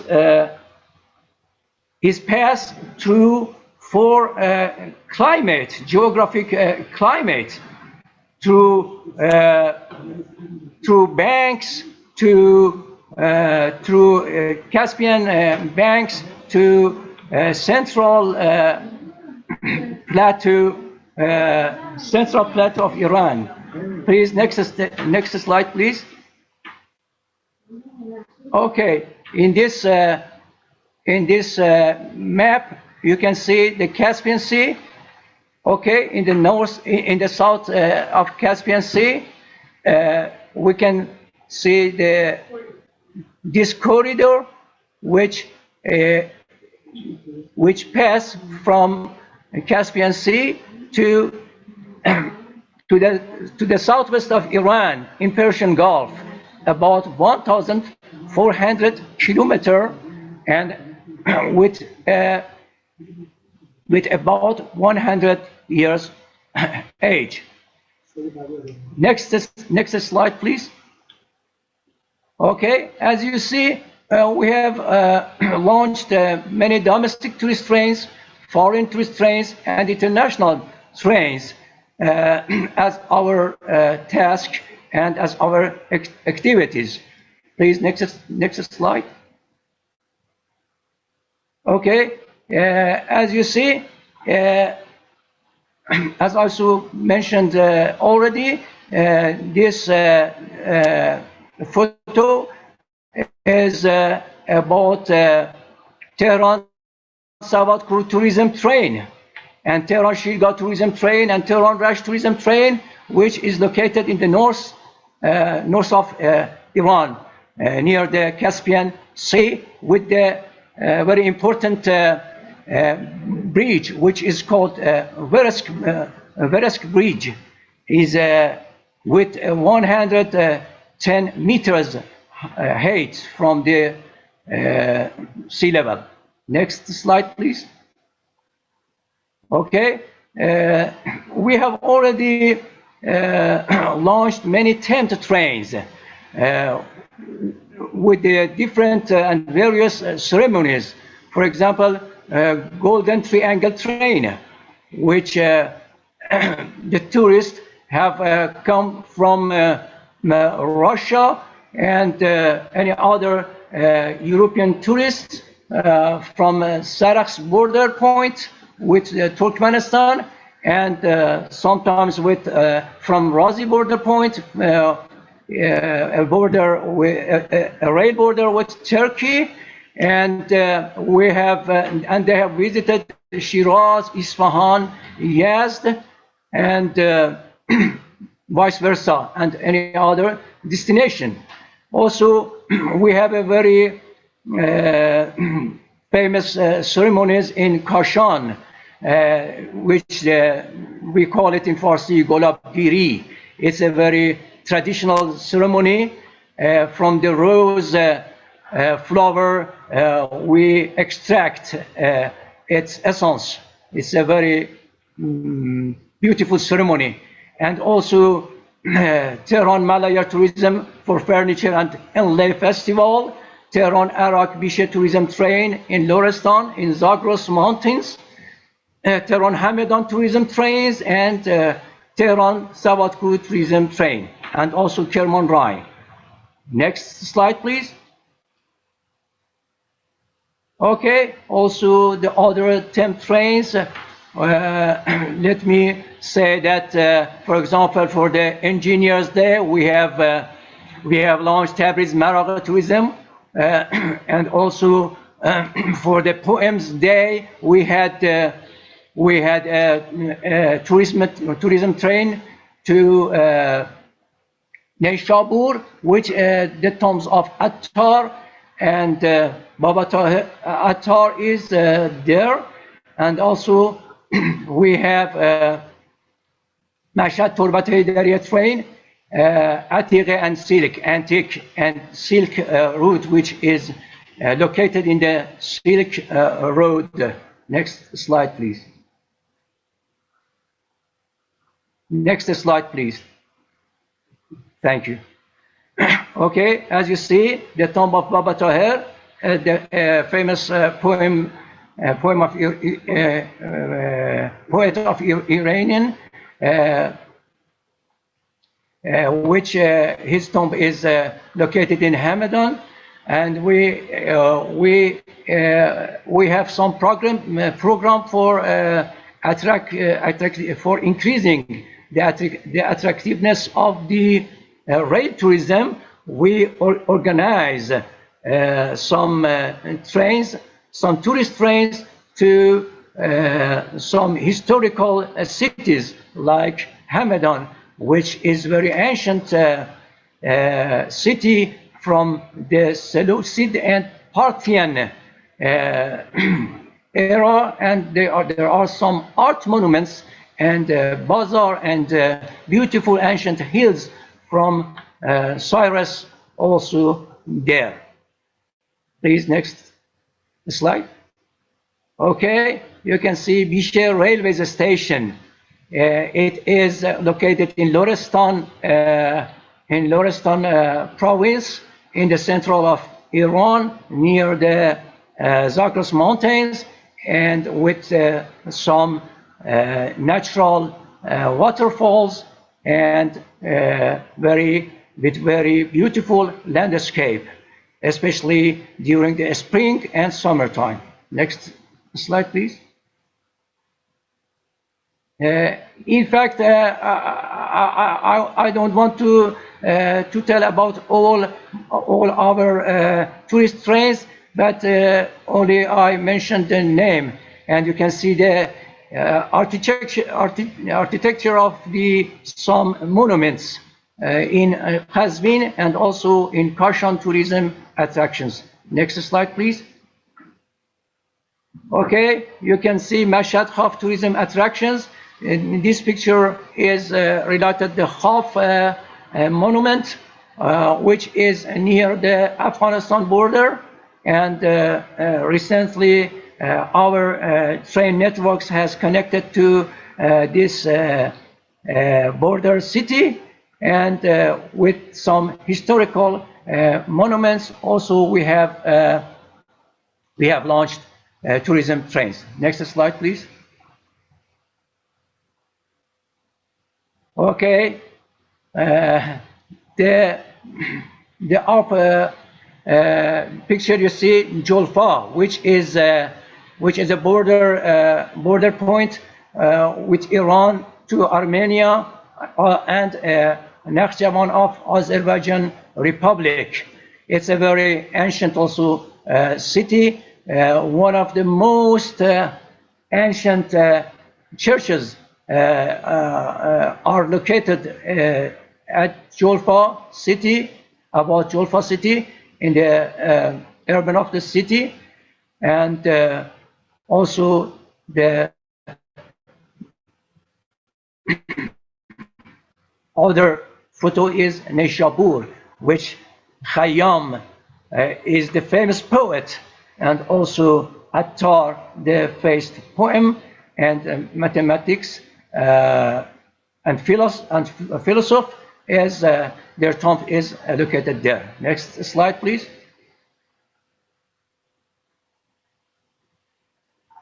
Okay, some other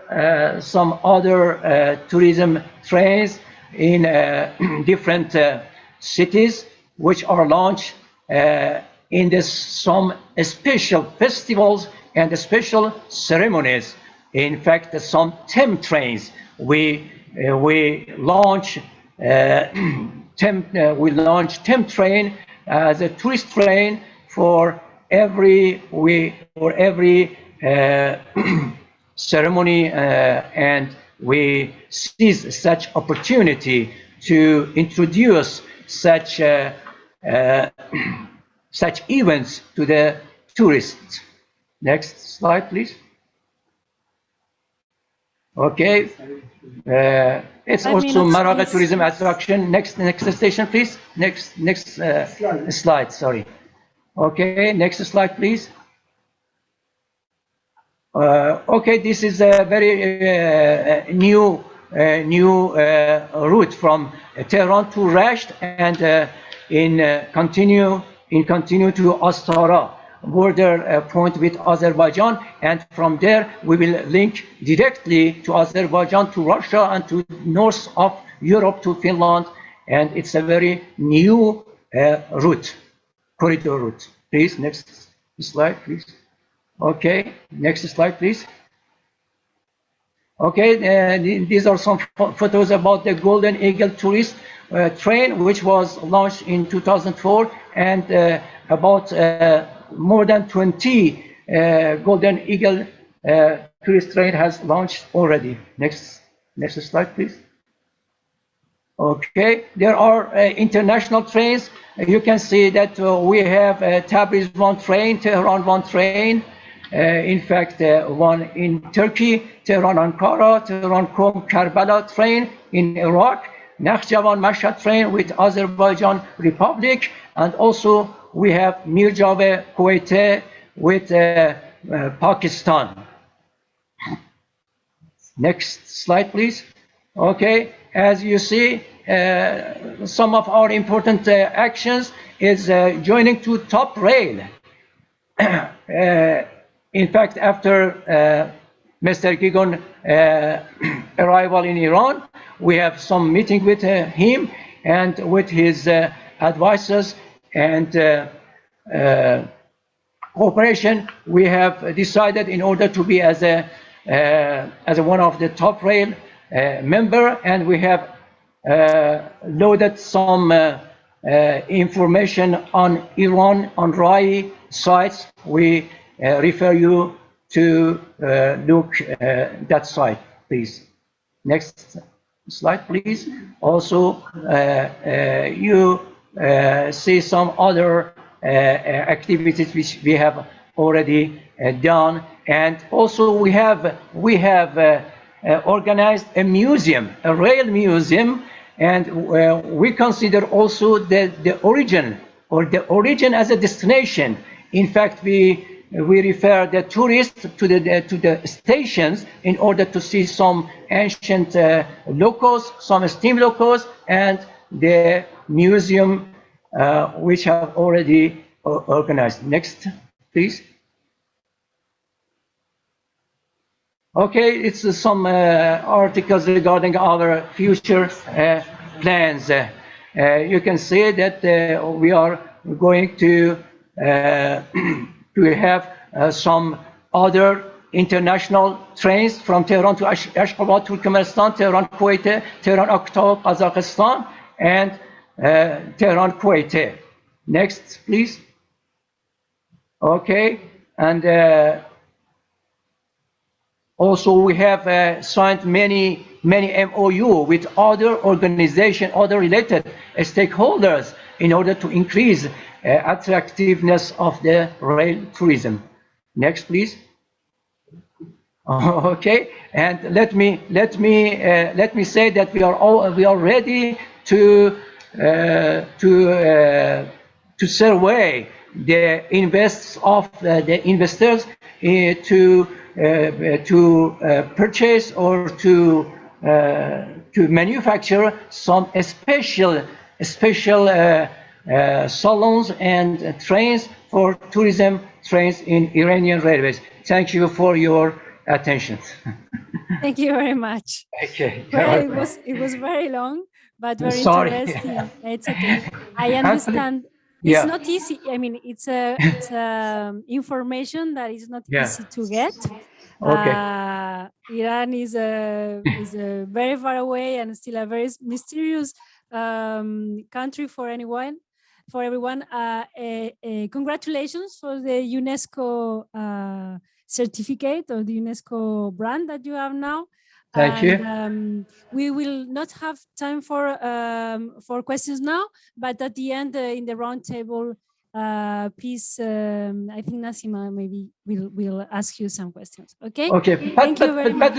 Sorry. Let me add that very soon we will send a beautiful video for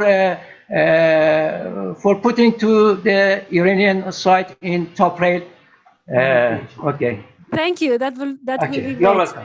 Thank you very much. So now it's time to change from beautiful Iran to beautiful Russia. So it is my pleasure to give the floor to Mr. Denis Davidov from RCD. So maybe we can spotlight you. Yeah. Okay. Just a reminder. Hello. So now you can you will have the translation in English. So Darius has just put some information on how to do that. Thank you very much, Mr. Davidov. Спасибо большое, уважаемые коллеги. От лица компании «Российские железные дороги» рад вас всех приветствовать на этом замечательном онлайн-форуме. Представлюсь, меня зовут Давыдов Денис. В рамках своего доклада «Поезд как тургид по ландшафтам России. Узнай страну из окна поезда» хочу вас познакомить с нашими проектами и проводимой нами работой по развитию внутреннего туризма в Российской Федерации. Следующий слайд, пожалуйста. Все пассажиры любого поезда – потенциальные туристы и куда-либо перемещаются. Мы поняли, что многие пассажиры хотят путешествовать по нашей стране и наслаждаться ее красотами из окна поезда. Нашему туристу незачем самостоятельно планировать маршрут, бронировать гостиницу и выбирать экскурсионную программу. Мы все это сделаем за них. Мы изучали опыт туристических операторов, работающих в России и за рубежом, и много общались с региональными властями нашей большой необъятной страны. И уже сегодня представляем нашим туристам абсолютно новые комплексные продукты на железнодорожном транспорте. Туры выходного дня самые популярные у наших туристов, когда всей семьей можно прекрасно отдохнуть без отрыва от учебы и работы.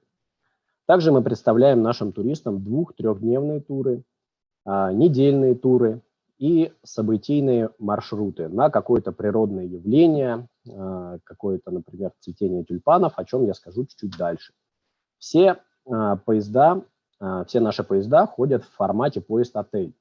То есть географические масштабы нашей страны позволяют нам реализовать такие маршруты, когда мы ночью едем, перемещаемся между городами, а днем гуляем в городах, наслаждаемся какими-то уникальными явлениями, памятниками архитектуры и прочими достижениями нашего прошлого. Следующий слайд, пожалуйста.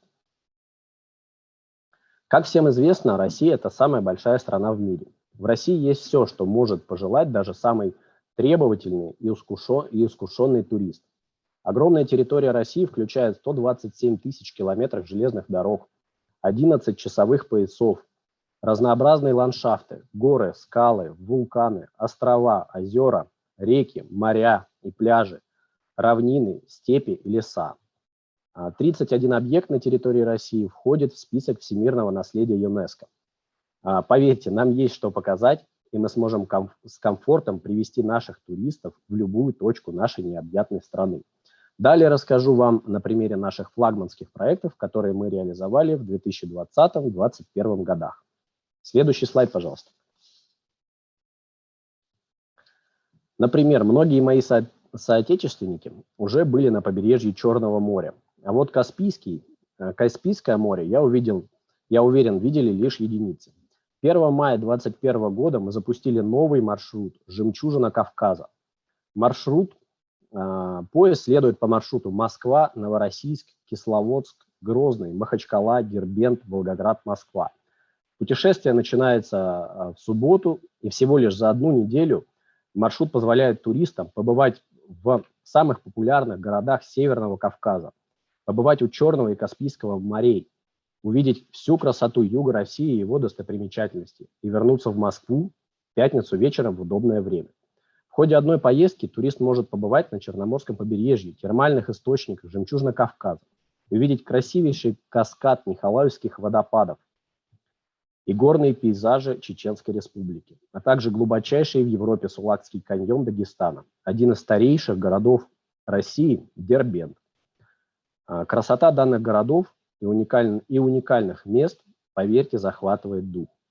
В текущем году поезд уже закончил свое курсирование, но в следующем году мы обязательно его назначим, и он будет запущен вновь. И возобновление движения данного поезда уже запланировано с мая 2022 года. Следующий слайд, пожалуйста.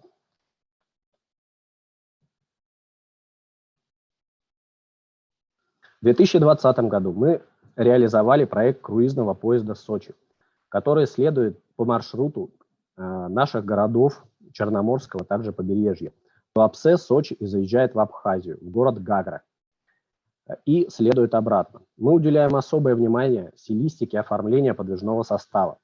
В частности, поезд «Сочи» был сформирован полностью из новых вагонов, Две группы вагонов стилизованы под ретро 70-х и 80-х годов. Форма обслуживающего персонала и отдельные атрибуты также соответствуют эпохе тех времен. Прохождение паспортного контроля во взаимодействии с Абхазией мы организовали непосредственно в поезде.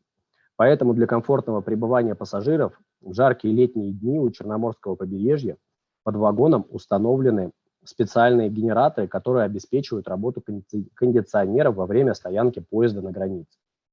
Следующий слайд.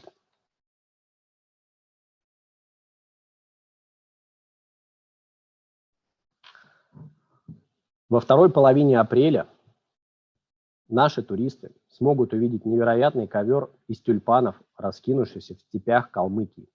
Совершив путешествие на нашем круизном поезде в столицу Калмыкии, туристы смогут посетить поля, на которых цветут дикие тюльпаны. Это необычное природное явление.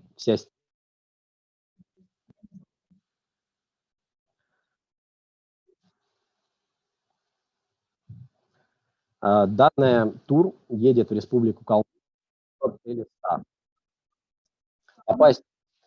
Там можно также попасть в крупнейший в Европе буддийский храм.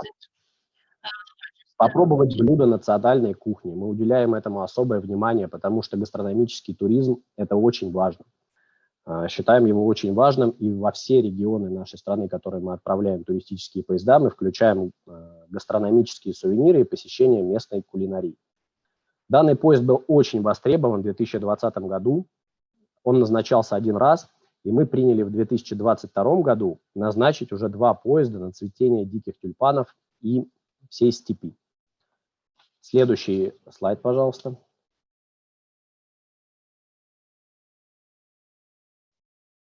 Один из наших самых популярных маршрутов и успешных это является туристический поезд «Русский экспресс».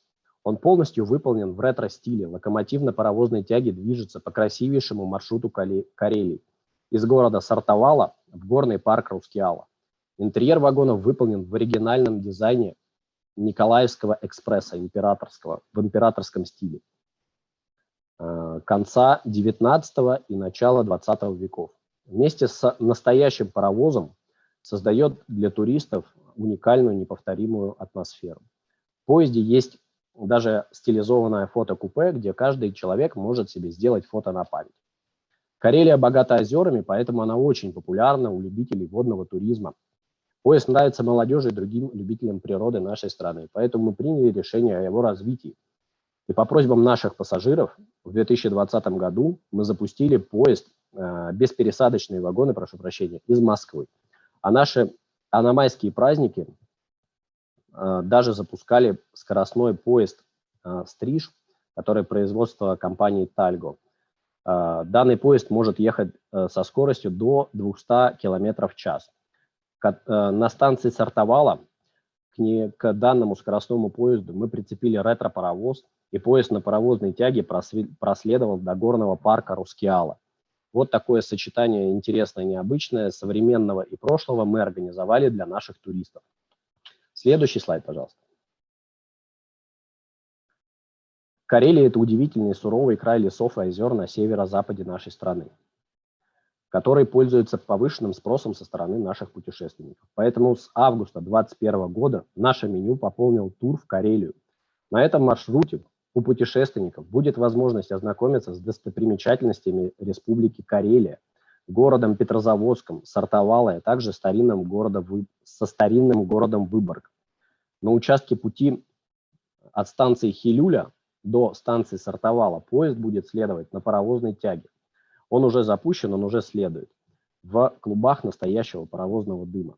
На станции Хилюля у всех наших пассажиров есть прекрасная возможность выйти и сделать фото с паровозом, где происходит смена современного локомотива на исторический паровоз. В данном поезде двухэтажные новые вагоны. Мы в туристических поездах уделяем особое внимание подвижному составу, и, как правило, это все новые пассажирские вагоны, оборудованные по последнему слову техники. Следующий слайд, пожалуйста. 29 мая 2021 года на весь летний сезон компании «Российские железные дороги» запустили мультимодальный туристический маршрут из Москвы, Санкт-Петербурга и Петрозаводска на остров Валаам с использованием железнодорожного и водного транспорта. Мы в своей деятельности не ограничиваемся только исключительно железнодорожными перевозками. Мы стараемся привлекать и мультимодальные виды транспорта. Пассажиры могут проехать на поезде и комфортабельном высокоскоростном водном судне «Метеор» в одной поездке. Для удобства пассажиров мы состыковали расписание движения пассажирских поездов с графиком отправления водных судов к острову Валаам. Данный туристический маршрут уже закончил свое курсирование в данном году, потому что мы ограничены периодом навигации и крайне суровыми погодными условиями в северных регионах нашей страны. Вот. Но с 30 мая, пока что по предварительной графике 2022 года, данный маршрут возобновит свое курсирование. Там очень интересно, поверьте. Следующий слайд, пожалуйста. Байкал. Одно упоминание этого названия навеивает желание оказаться на его берегу. Поверьте, у нас каждый житель нашей страны хочет посетить озеро Байкал, но не у всех это получается по причине территориальной удаленности от центральной части нашей страны, от Москвы, Санкт-Петербурга, Екатеринбурга и прочих городов. И мы решили помочь нашим туристам исполнить свою мечту. Мы организовали уникальное путешествие, где совместили поезд, самолет, катер на воздушной подушке и автобус. Все виды основного транспорта в одной поездке. В одну сторону наши туристы отправлялись на поезде, возвращались на самолете в целях экономии времени. Для себя мы называем это путешествие «Тур на два моря» с живой водой, которую до сих пор можно пить прямо с берега озера Байкал, и с мертвой водой, которая на озере Бурсоль, которая в рамках экскурсионной программы посещают наши туристы, где прямо по розовому соляному дну проложены рельсы, по которым движется поезд. Там организованы работы по добыче соли. По пути туристы и увидели и рукотворные чудеса и достижения нашей страны. Это Красноярская гидроэлектростанция, одна из самых мощных в мире. И когда происходит сброс воды, это тоже очень интересно, захватывающе, эмоционально. Мы дарим это нашим туристам. Наши туристы также смогли проехать по Круглобайкальской железной дороге, которая проходит рядом с озером Байкал, вдоль озера Байкал. А желающие дополнительно прокатились на катере до острова Ольхон. И все это организовано за 7 дней путешествия. Представляете, какой насыщенный у нас получился маршрут и увлекательный. На этом маршруте мы впервые использовали новейший двухэтажный состав, где в каждом вагоне имеются душевые кабинки, беспроводные зарядки для телефонов и других гаджетов, система кондиционирования воздуха, а также пневмоподвеска, благодаря которой поезд движется очень мягко и прекрасно и доставляет прекрасный комфорт нашим туристам. Следующий слайд, пожалуйста. Помимо того, что я уже озвучил, мы уже сделали это только в 2020 и 2021 годах. Мы уже реализовали порядка 20 маршрутов, которые представлены на экране. Каждый из этих проектов заслуживает отдельного внимания. И у каждого из них есть своя изюминка, полноценная экскурсионная программа. И мы намерены развивать такие проекты, как событийные, так и регулярные. Также зимой мы запускаем так называемые лыжные стрелы. Поезда, оборудованные для перевозки. Да, я вижу, да. Постараемся побыстрее. Зимой мы запускаем лыжные стрелы, поезда, оборудованные для перевозки пассажиров и для горнолыжного снаряжения на наши основные курорты Яхрома, Апатиты, Роза-Хутор и Шерегеш. Я могу бесконечно рассказывать про наш железнодорожный туризм и нашу необъятную страну, но мы ограничены в тайминге. Пожалуйста, следующий слайд. В завершении своего выступления хотел повторить, что Россия одна из самых красивых стран. И наша задача непосредственно моего отдела и департамента сделать впечатления наших туристов яркими и незабываемыми, что мы и делаем. Всегда готовы к обсуждению любых идей развития туристических направлений и готовы прорабатывать их по вашим обращениям. Большое спасибо за внимание, большое спасибо за приглашение. Путешествуйте с нами. Спасибо. Thank you very much, Mr. Davido. It was really, really inspiring. And I really want to go to Baikal like now. Okay, so we will, thank you. We will continue in Russia.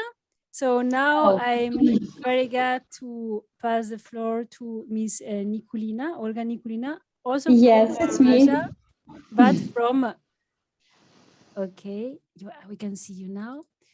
But so Ms. Nikulina working from RCD Tours, which is RCD another company. Yes, and we will continue in English. I hope so. Thank you for the effort. Thank you very much. Good afternoon, everyone. Bonjour à toutes et à tous. I would like to introduce myself. My name is Nikulina Olga, and I'm in charge of the Imperial Russia project at Russian Railway Tour Company. So, first of all, thank you very much, Mr. Mark Van Hagen, for showing us such a beautiful Trans-Siberian poster during your presentation. And a few words about our company. Russian Railway Tour is a specialized tour operator, and as you can guess, it's a part of the Russian Railway Holding. The main task of our company is the revival and development on railway tourism in Russia and the tourist potential of Russian railways. We think the tourism industry is still one of the most important and sometimes the main source of income for many countries of the world, as well as one of the key factors in their development, prosperity, and well-being. At the same time, railway travel is a special world and a special category of tourists. Nowadays, when mass aviation is widespread, luxury railway travel is still in demand. This is confirmed by the variety of cruise trains in the world. Maharaja Express in India, Al Andalus and El Transcantabrico in Spain, Rovos and Shangalolo in South Africa, and many others. Next, please. Cruise trains class luxe are also presented on the Russian tourist market, and one of the prime examples is the Imperial Russia train. So Imperial Russia is the most refined train in Russia, and Trans-Siberian Railway is the longest railway route in the world. So we think the train and the tourist route are quite worthy of each other. Cruise trip on Imperial Russia train is the most interesting and unique product of our company. This train is not only beautiful, its cars are stylized under the Russian Empire of the 19th century. Gourmet dining and dining cars and bar car, live music, broadcast chairs with carved wooden backs, red carpets and compartment decoration create an atmosphere of casual elegance. In summertime, our tourists have an opportunity to travel from west to east and to see the beauty of Russian cities and nature.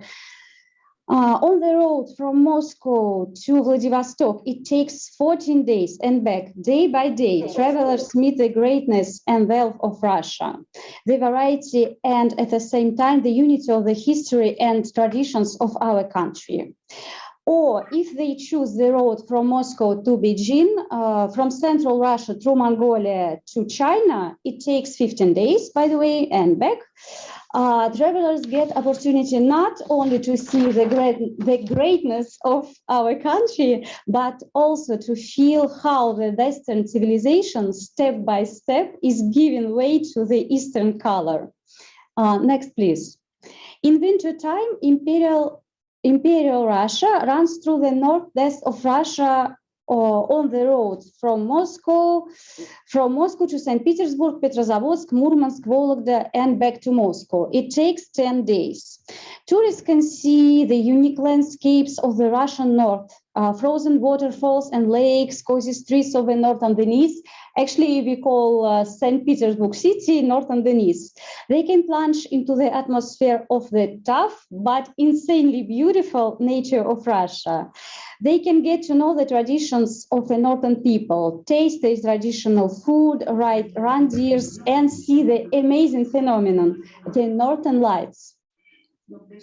Having started with 2 voyages in 2014, by the start of the pandemic, Imperial Russia made 8 trips a year. By 2022, our company planned the year-round use of the Imperial Russia train. And to the already existing winter and summer routes, we wanted to add 2 more. The route, the Great Seal Road, through the territory of Russia, Uzbekistan, Kazakhstan, and Turkmenistan in the autumn, and the train tour of Golden Ring in the spring. But unfortunately, of course, we can't do it right now, but we hope one day.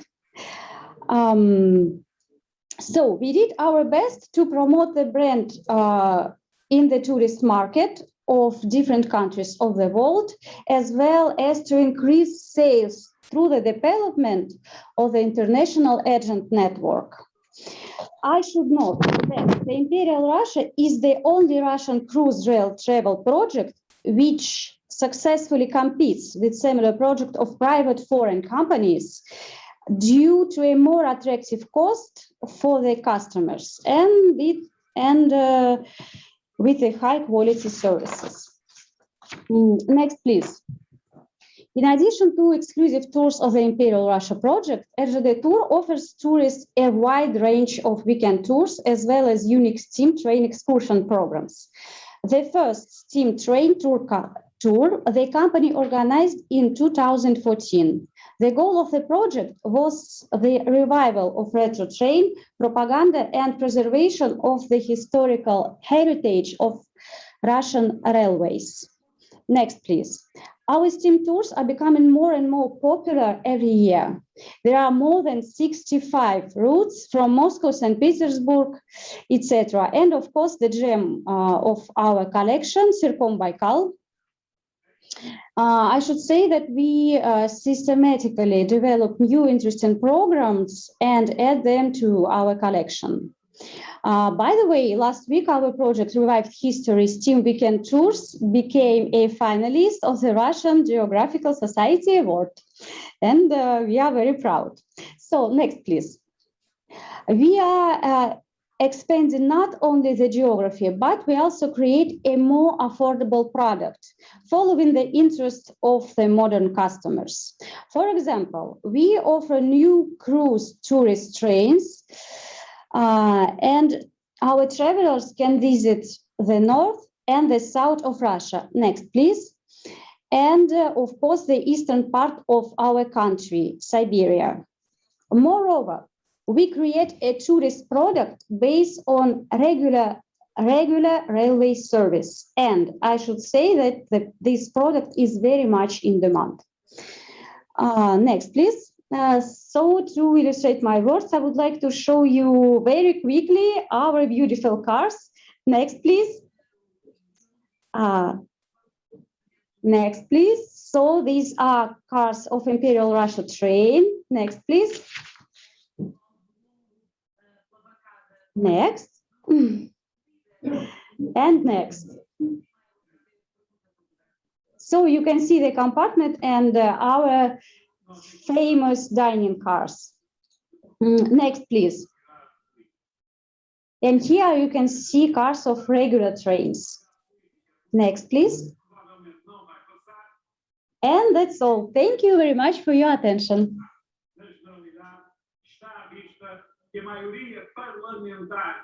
Thank you very much. Okay. Whoops, I don't know if you can see me.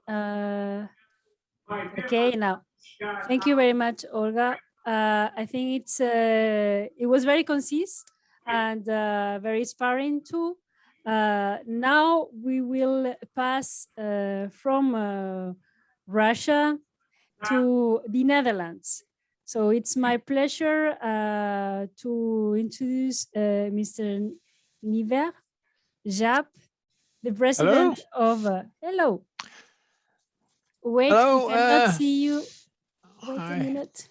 Can I get my presentation? Yes. And yes. So right away with the second picture, please. Ladies and gentlemen, my name is Jaap Nieuweg, and I'm president of Fedecrail, the European umbrella organization of museum and touristic heritage railways. And as such, I'm representing our members in several European platforms connected to tourism and rail. I'm happy to tell you this afternoon a story about the role of modern and heritage rail as part of sustainable tourism in the modern destination marketing strategy. And that can be a successful weapon in recovering from the losses during the corona pandemic. Next picture, please. Thank you. Yes. Fedecrail is connected with some 450 heritage rail organizations in 25 European countries. In 2012, Fedecrail was appointed by the European Commission as a representative body in the European Agency for Rails, in short ERA.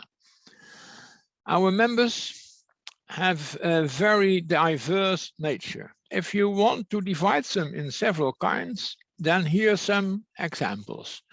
Next picture, yes. Members using the national mainline network, like this picture in Ireland, for which Fedecrail was appointed as a representative body in the ERA. The activities are executed by the Heritage Operation Group of Fedecrail. Next picture. Those members who are having their own infrastructure and running their own service on that, very often confronted by non-European but regional legislation. On the other hand, by being a strong element in making a destination more popular, as well being based on museum as well on touristic values. Next, please. Of course, you can divide members using standard gauge, like this historic Czechian rail car in the picture. Or next picture. Next, please. All members who are using narrow gauge. Narrow gauge is what we call more narrow than standard gauge, of a width of 1435 millimeters. In this case, a 900 millimeter steam train nicknamed Molly in the street of Bad Oberon. Next picture. Historic electric trams in a modern urban environment using the existing or just built modern infrastructure. Next, please. Historic electric trams like a real interurban in a beautiful environment of the Isle of Mallorca. So steam, diesel, electric, traction, different gauges. You can find them on different sites all over Europe, and many of them directly connected to Fedecrail. So the diverse heritage rail world can be supportive in diverse ways to achieve the main goal in modern national international tourism. Let's take an example, the Netherlands, Amsterdam, the province of North Holland, as an up-to-date example of a well-developed destination marketing strategy. Amsterdam, as many of us want to see it, looking at the canals or from the canals to the attractive Amsterdam city center, the Dutch capital. The cry for structural regional destination marketing was becoming to be heard more loudly in the North Holland province at the end of the 20th century, when Amsterdam developed as a booming international touristic attraction. We all remember this I Amsterdam publicity campaign. And so the Dutch capital needed more attractive space for tourism and to become a more mature destination for a longer stay, and so more spent money per visitor. Next picture, yes. For a stable future for tourism, a good balance must be found between the economic benefits on one hand and the carrying capacity of the living environment and support based among the residents in the order, on the other hand. So avoiding touristic overcrowding by developing interesting regional destinations was the start of making the interesting touristic surroundings known to the visitors, define the several right elements for attracting touristic visitors. Amsterdam itself, mostly the main reason for an international visit to the Netherlands, is very attractive with, as we have seen already, the canals that are meandering through the old city, the many museums of really high world level quality, like the Van Gogh Museum or the Rijksmuseum, where visitors from all over the world want to see Rembrandt van Rijn, his masterpiece, The Nachtwacht, in English, The Night Watch. And so are there many delights for young and older people and visitors in Amsterdam. It is well connected by air by Amsterdam Schiphol Airport and also by international rail. Already in the interbellum, like this picture from 1929, the Amsterdam Central Station was the place where international visitors arrived and departed. 90 years later, Thalys frequent train services to Brussels and Paris are also feeling at home under the old but modernized roof of Amsterdam Central Station. ICE high-speed trains connect Amsterdam with Germany, London, and Switzerland. And since a year, you can travel directly from Amsterdam to London by Eurostar. Dutch Rail brings you several destinations within 30 to 45 minutes traveling from Amsterdam, like West Friesland. West Friesland, the historic triangle of the 15th and 16th century Golden Age cities, Hoorn, Medemblik, and Eindhoven, the birthplace of the United East Indian Company.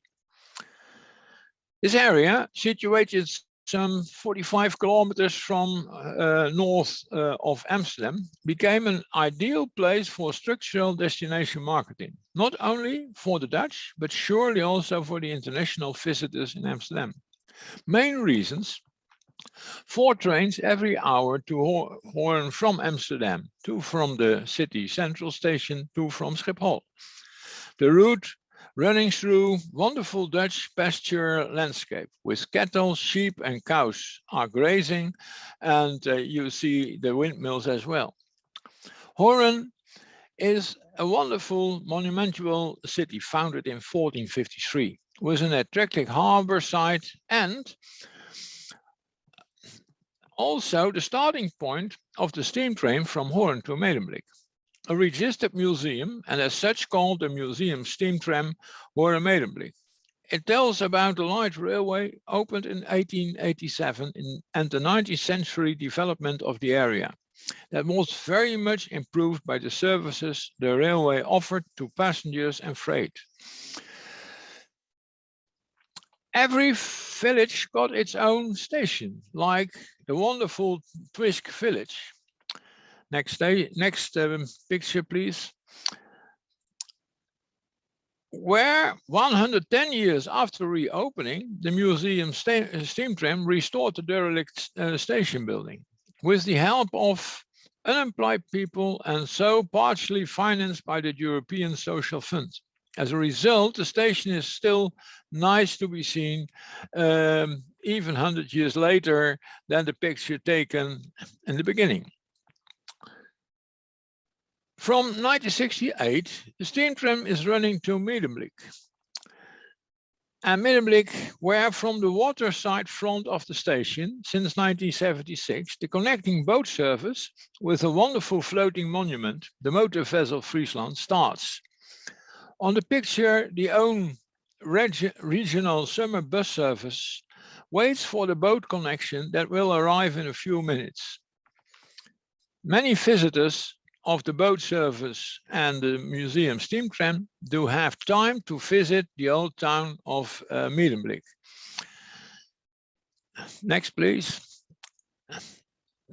Medemblik founded in 1289, and so the oldest of the three towns of the historic triangle.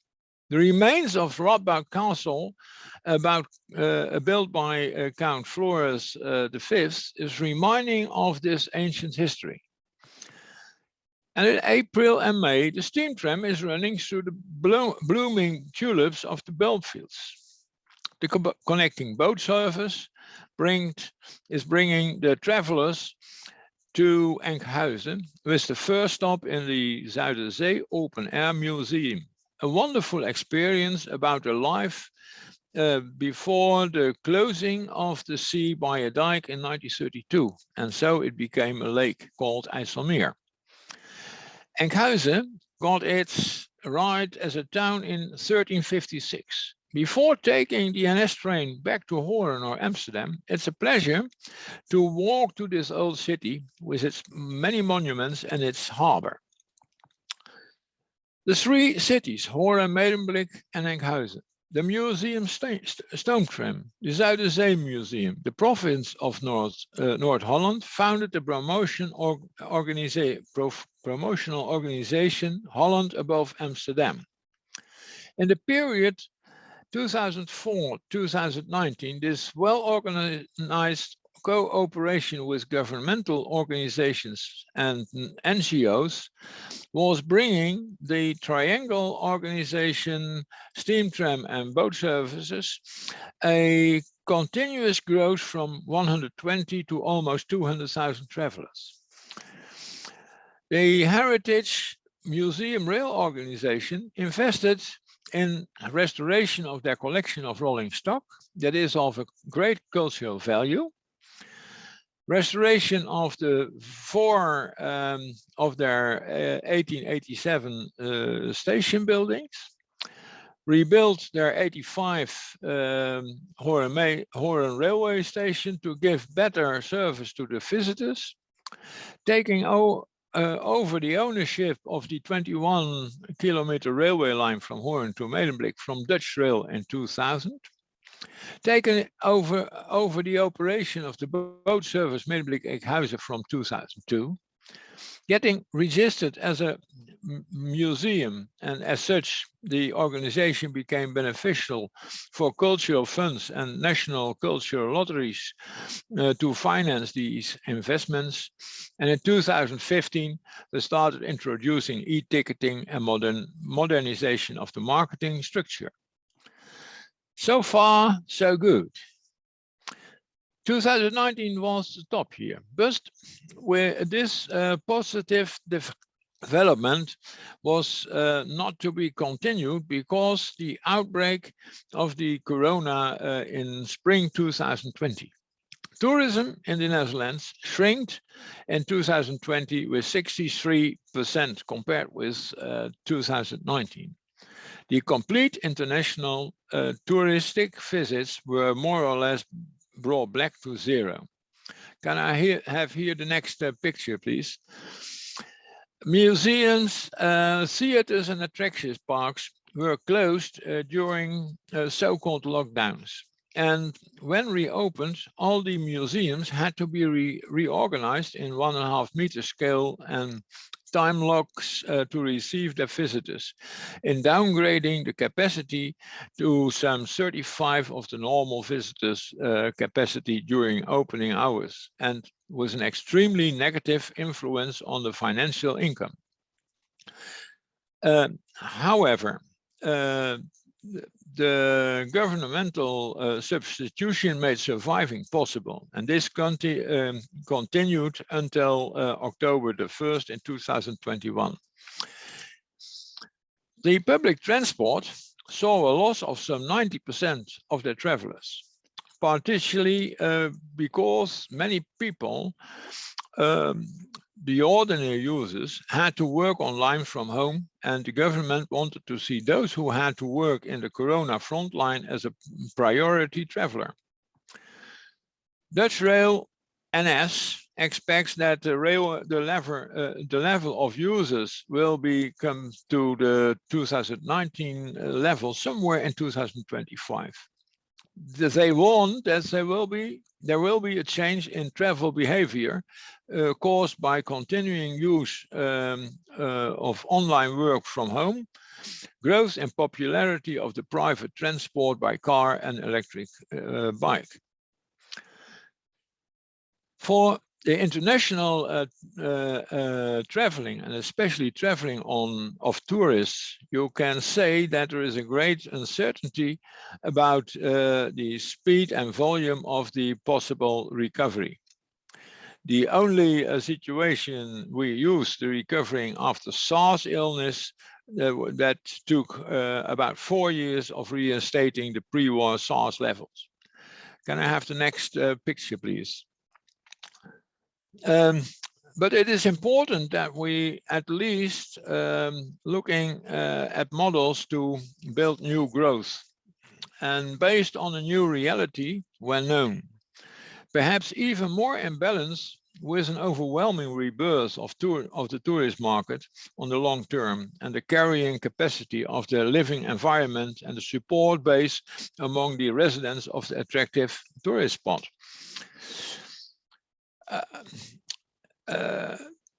This situation is very much different per continent and per country and even per region.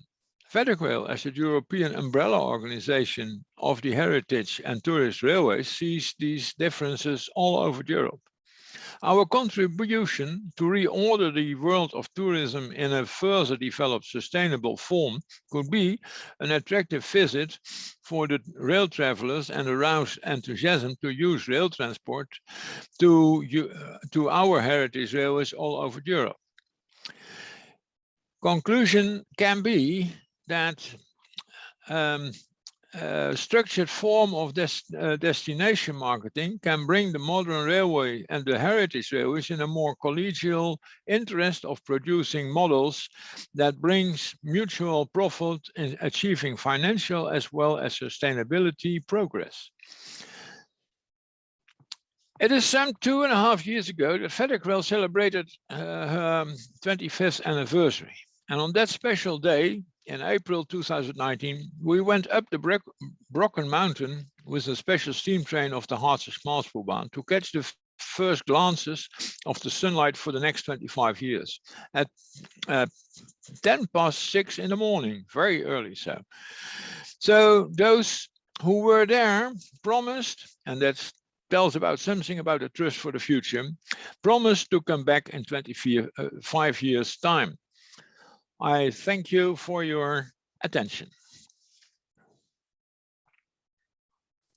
Thank you very much, Jaap. It's very important for us to have Fedecrail and its president today with us. You have this European wide approach regarding heritage railway, which is part of touristic railways, and I know you are working very hard on it. So thank you very much. Thank you.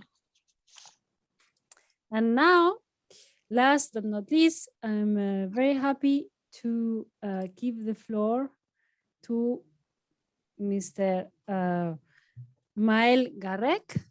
So now we are going to travel to UK. Mr. Garrec, can you? Nice to meet you all. I'm going to talk about an applied case study in the UK So nice to meet you. So I'm Maël Garek. I'm a principal transport officer. As you may tell from my accent, I'm not British, but I'm French. But anyway, I will speak in English for this presentation. Thank you. So just to set the context. Oh yeah, first I just wanted to say I hope to keep my presentation quite concise because I'm the last one to present and to answer to any questions afterwards in the discussion, so like that we can have more interactive session. So just to set the context, we're a local authority in Great Britain. We are the southwest tip of Great Britain, just underneath Wales. And yeah, so legally we're part of England. And so I just wanted to present today an initiative, a partnership that we've been taking part in since 1991, which is Devon Cornell Rail Partnership.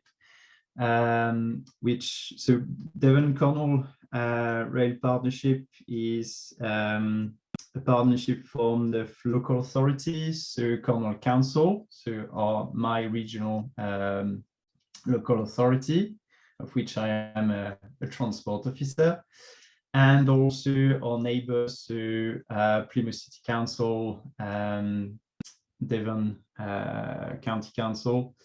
Can you switch to the next one, please? Yeah, thank you. Like that, you can see what I'm talking about. So as I said, the southwestern tip of Great Britain.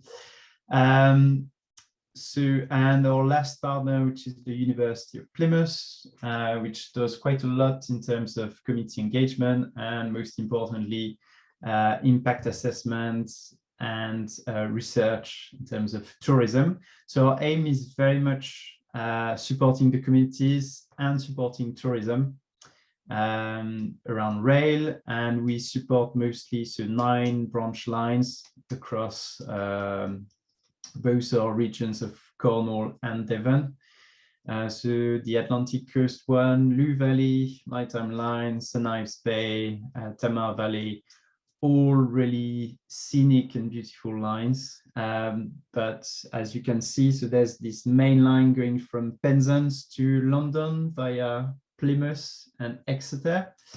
And so we deal mostly with all the spurs that come from this main line.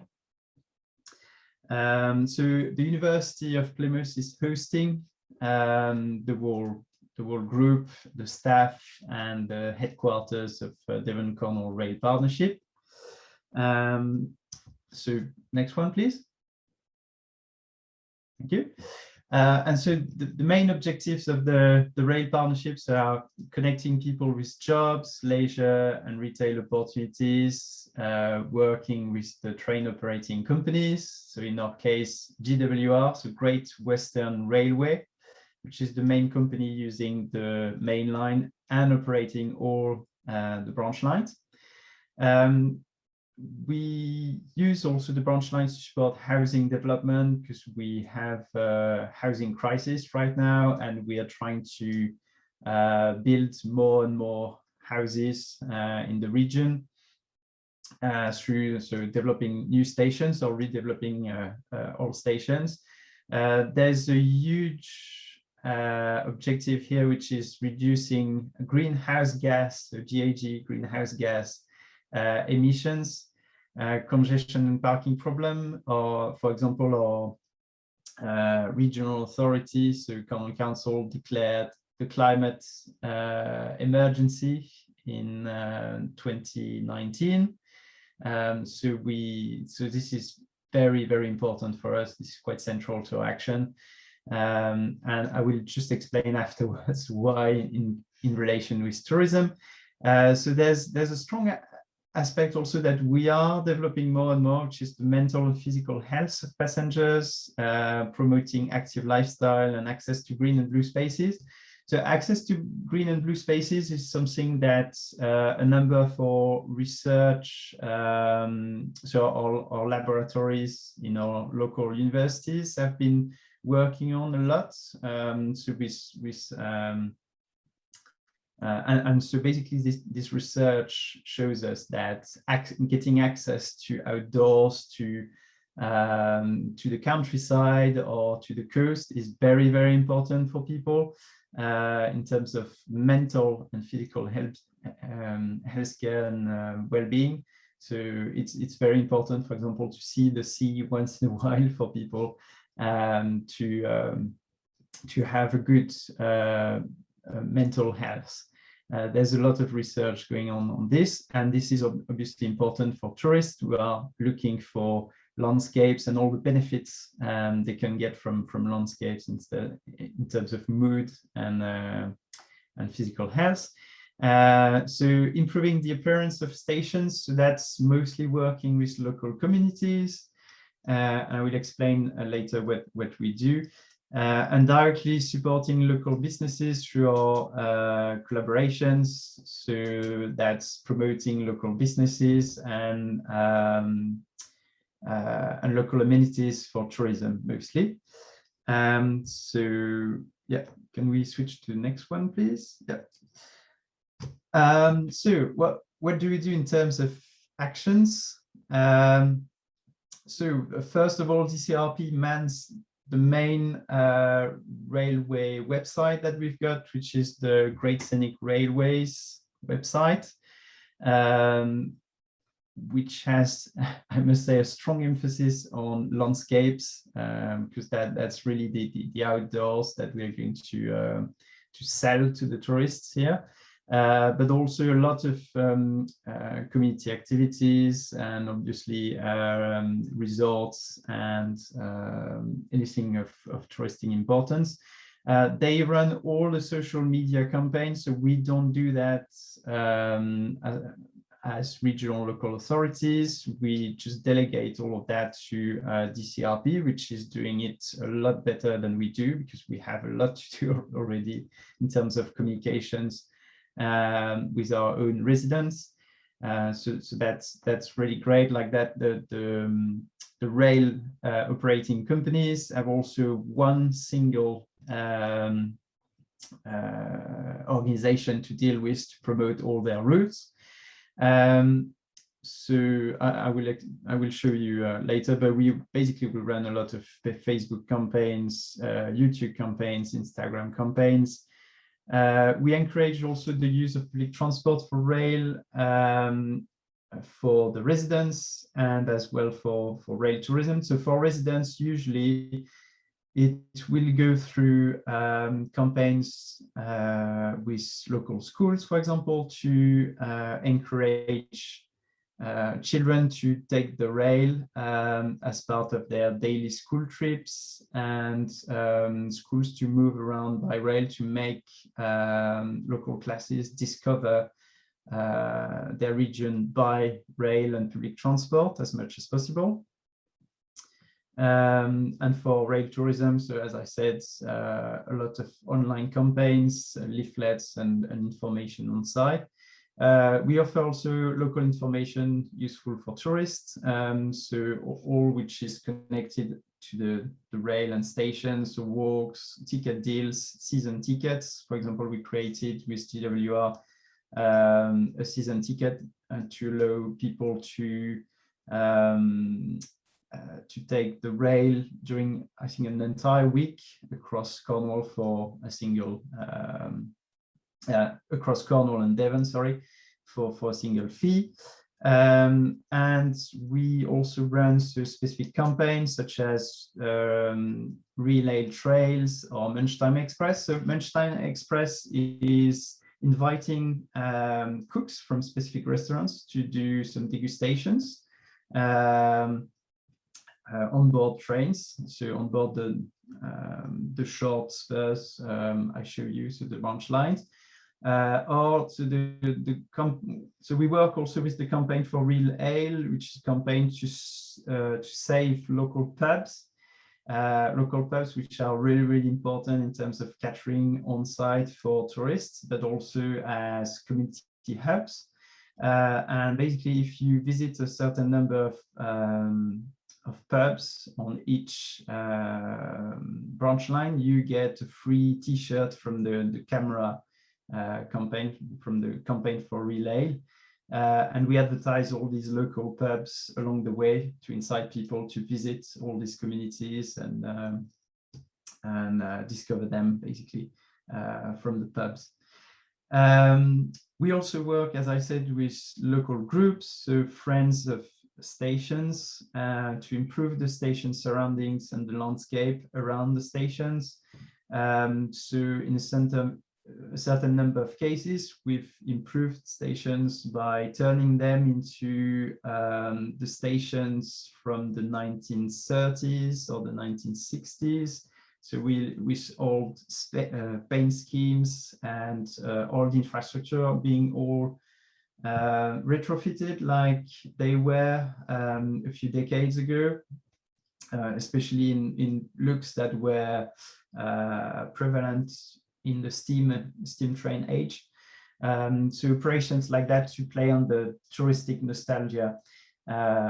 We had a few very, very successful cases like that. Can I get the next one, please? Thank you. So here you'll find some examples of online campaigns we've run.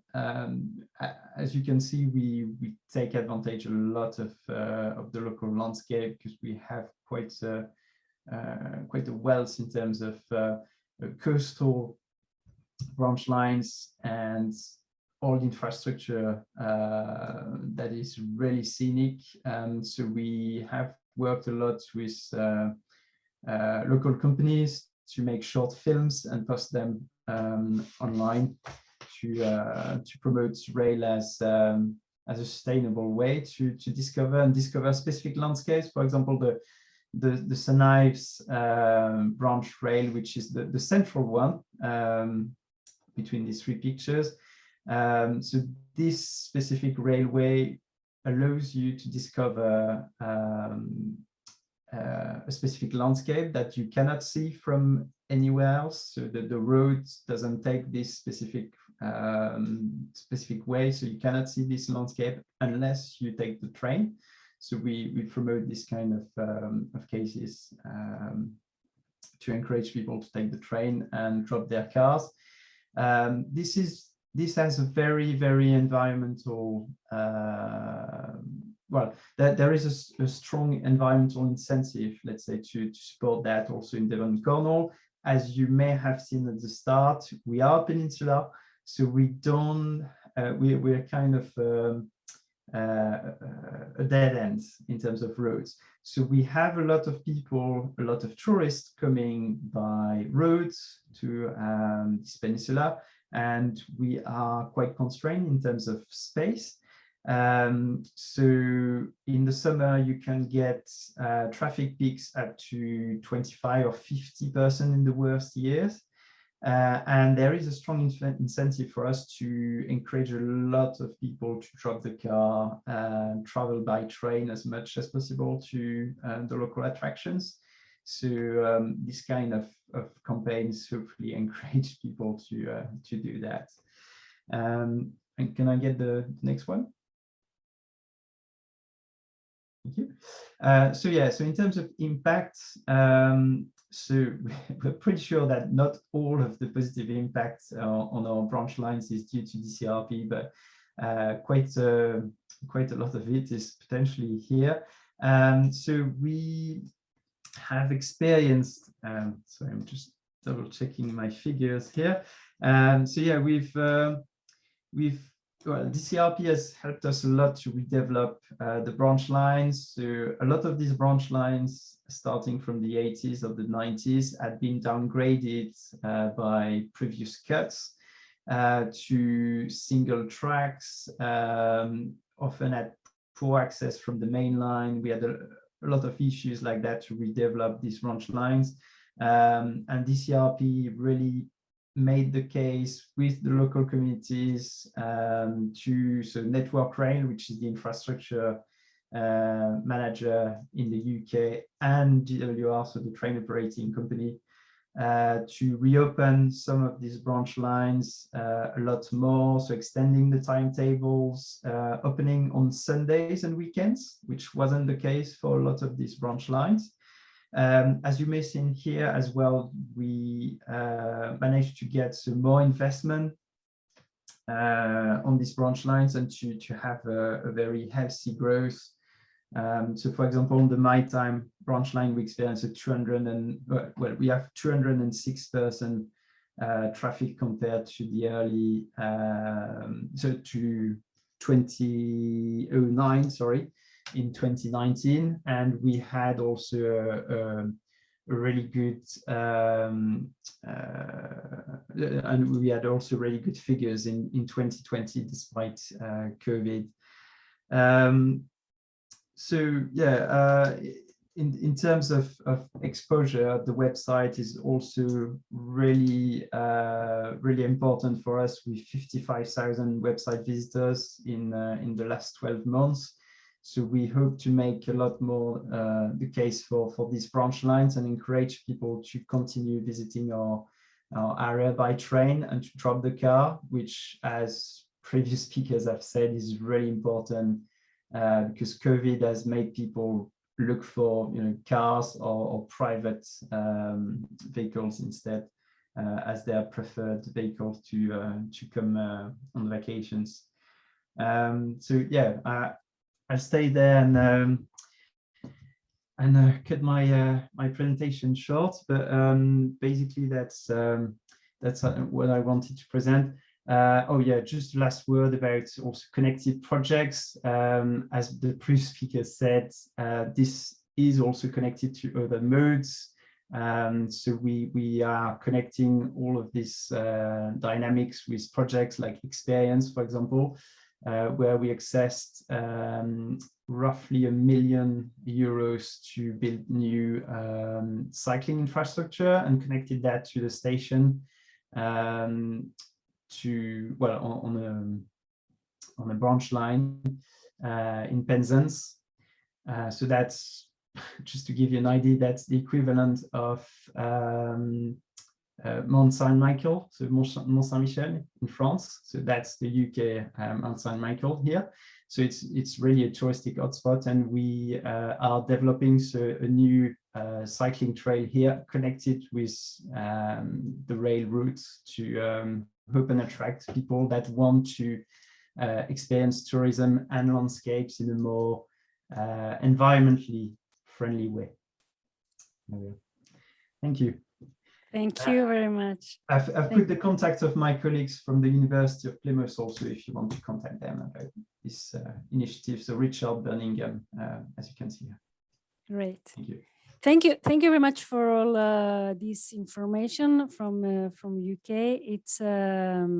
It's nice to see how much effort everyone in different part of the world is doing to try, as you said, to give new opportunities, to give new ideas for the people, not to take the train, to take the car, but to take the train and to have a pleasant view of their own countries or new countries from a different perspective, which is sustainable, attractive, and it can be, the only way sometimes, as you said, to visit special places. So now it's time to go to the round table, and I'm very glad to welcome Ms. Nassima Baron from the Gustav Eiffel University. Nassima, are you there? Hi, Vanessa. It's a pleasure to have the opportunity to develop and moderate this roundtable. There are really many questions that can be asked from all the different presentations we had this afternoon. First of all, I think we and our students here, because we are a dozen of master students from Université Gustave Eiffel, Transport and Mobility master track, to be involved in this webinar. And firstly, I would like to say that we really enjoyed this session, and we've learned a lot from all the themes: interaction between tourism, cultural resources, landscape, and railway lines, branch, and development. And second, I would like to highlight the relevance and the complementarity of the two parts of this afternoon, namely the first part, making railway landscape accessible, and then the second one with a lot of case study, landscape as a resource for railway tourism. So let's have some perhaps question. What do you want me to do, Vanessa? Is it to start my own questions or to ask the public to have others? Or we don't have specific questions as far as I know. Daria, let me know if I'm wrong. Just some highlights, like from what rail, about the interest of the meeting, but not the specific question. So please go. Much more a wrap-up of the main elements and questions and ideas that have been raised. So I think there are lots, because it was a very rich afternoon and a very rich session as well, this second session.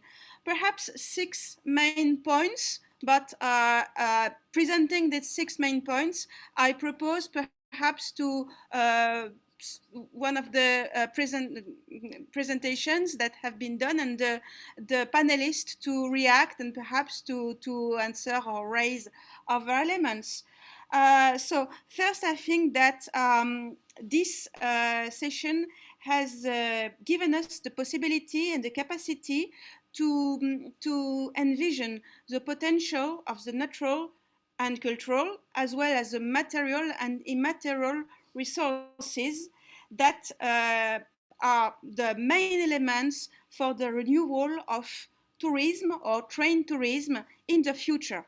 So it's about the potential that does exist in a way, because naturalness and natural resources, landscapes do exist, and we had these wonderful pictures this afternoon, but has also to be made or to be remade, I mean to be excavated from the past, from the history, from the memory. So we are in a never-ending process of production and recognition of natural resources. And this is perhaps my first point. What would you say about this capacity to produce and reproduce in a kind of never-ending process these very important resources for railway tourism?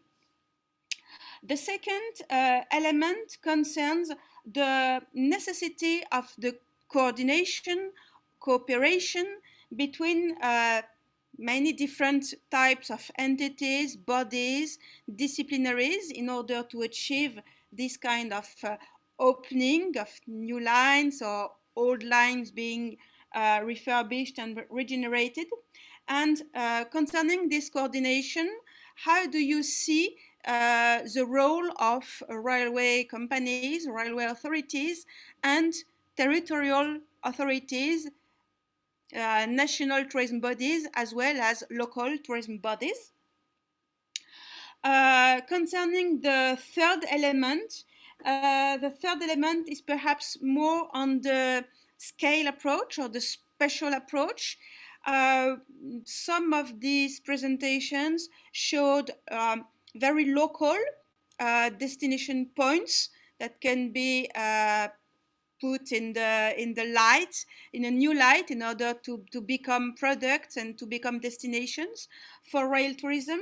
But we had also provincial, regional, and then national, even transnational approaches. So what about this, the scalar approach and the way to reorganize these different types of networks, of lines, of tourist products with this scalar approach from leisure railway tourism. I mean, going and being back home in the same day, to Trans-Siberian or very long tourist products with these long trips. The one of the fourth element or topic that can be raised concerns the topic of railway stations. We've seen that all of your products, visions, solutions need stations as gateways, stations as hubs, networks hubs, stations as multimodal facilities. In the last presentation, we see that could connect with bike lanes or with other multimodal services. So in this way, station is a building to be refurbished. Mr. Nivek showed us a very interesting example, as well as railway station as the starting point from extension of the tourism product toward a whole area in the territory. In the fifth dimension, fifth topic, I think that this question of more of the same or turning point in what concerns the corona sanitary crisis and the way railway tourism, railway cultural tourism can take the opportunity to change the rule of the tourism system and to take the end perhaps of mass tourism in a way, because of this sanitary crisis or because of distanciation constraints that limit the capacity of some cities, of some places, of some touristic places, and take the direction toward qualitative tourism, toward perhaps more domestic tourism or thematic tourism products, to put in the first line of production railway tourism. And lastly, I think that we had in many presentations, perhaps quite implicitly, but depends the presentation, the inhabitants' participation dimension. I mean, in the last one, perhaps it was the most prominent approach in this way in railway partnership initiatives, because they are including local involvement, and we have this local authority showing the partnership with a university, with local third sector partners, as well as associations of inhabitants, which are in the same times people who can take care of part of the infrastructure, part of the station, as well as be resource themselves to imagine and envision perhaps new topics, new way to connect with the territory, with the memory, with the material and immaterial resources of the place, in order to renew and redevelop never-ending new project in railway tourism. So don't want to be too long, but perhaps along these 6 topics, have some reactions, proposal to develop a little more further your products and your initiatives. Who first? I saw some that were showing that they were quite agree with what I was introducing. Mr. Nivek? Yeah, I want to say something. It was very interesting that Mr. Mark van Hagen and I more or less had the same start about give people a reason to travel. And I think that the difference in the approach of Mr. Van Hagen and my story was that it was not the railway, the national or the big railway that was initiating products, but it was more or less a disaster of too many people in Amsterdam and not enough in the region around Amsterdam that brought us together, not with Dutch Rail, but with the province and with the cities. And the interesting thing of a situation as I prescribed is that for the mainline railways, there is no extra cost. They are running their standard trains in standard timetables, and only with a better income because a lot of people are traveling on it. And then I think one of the things I wanted to say with it, that heritage railways can make an area extra interesting to coupling up things around the stations. And that's not only, I think, in Holland, but I think in the 25 countries we are active, we can go on to develop things like that as a very attractive thing for national, regional, but also international tourism. Any other reaction?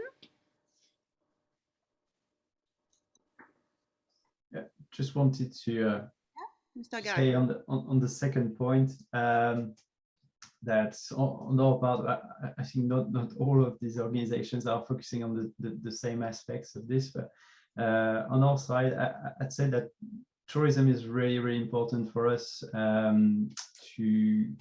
because tourism has served us quite a lot to keep some of the branch lines afloat. It still serves us to do that, and more we're discovering that some of the branch lines that were only kept for tourism are becoming really important to us to redevelop them as commuter routes, especially because we are a region which experiences a lot of pressure on the environmental side. We are really, really subject to climate change pressure. We have a very fast growing population, so we need to keep the roads flowing, and we know that already we cannot make the roads bigger because we are quite constrained, as I said, in terms of space.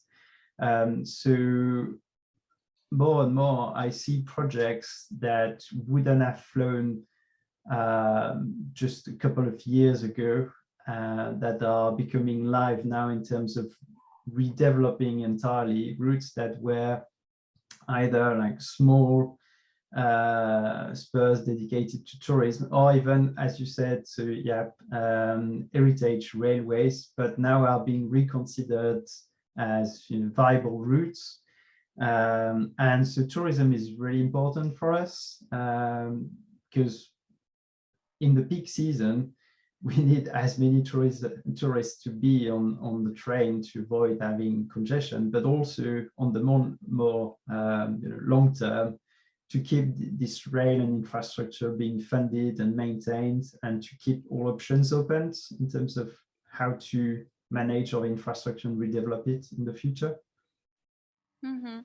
So this multifunctionality, so first reinvesting because of this priority to tourism, and then perhaps in a second time seeing to what extent this reinvestment can serve to other types of publics, of passengers, be they everyday commuters or be there other types of passengers. Have you the same perception in other countries? It will be my last question because we are quite limited by the time, but do you see a very strict differentiation between railway tourism, railway infrastructure for tourism, or do you imagine in the future the articulation between this infrastructure, these products, and new or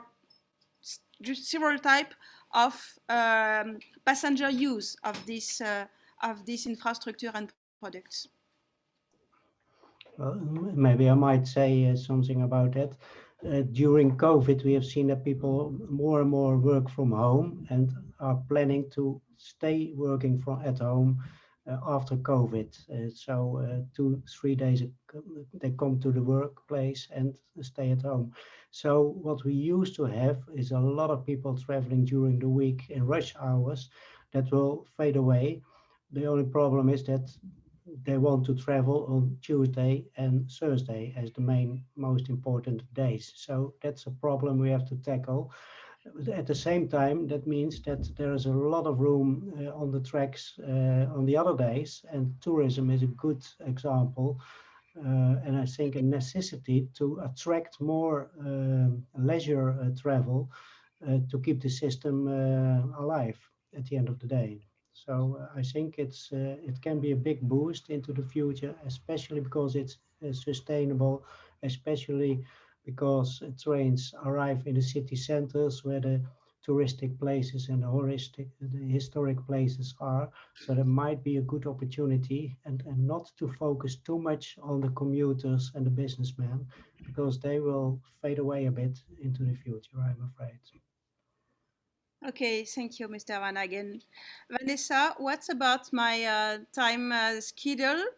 Do you think we have Okay, we are running out of time and it's very late. I don't know if you would like to ask everyone just a highlight, a title, or an idea that they would like to send today, and maybe we can close.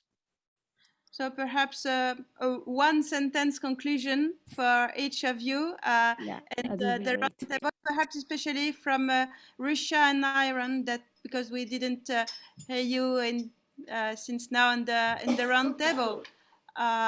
Miss Nikolina or Mr. Davidov? Please, Mr. Davidov. Спасибо. Я бы хотел добавить изначально благодарить еще раз за это прекрасное мероприятие. А по поводу ваших вопросов, которых вы озвучили, хотел бы добавить от лица российских железных дорог про пункт, который вы говорили, связанный с локдауном и ковидом. Мы для себя стараемся искать самые, как бы сказать, во всем искать самое лучшее и позитив. То есть в период ковида мы открыли для себя сильные стороны и постарались максимально мобилизироваться, то есть внутри страны и посмотреть, что у нас есть. Потому что международное сообщение у нас все-таки железнодорожное немножко приостановилось. Я надеюсь, что мы его возобновим все-таки, когда у нас будут сняты все локдауны по всем странам.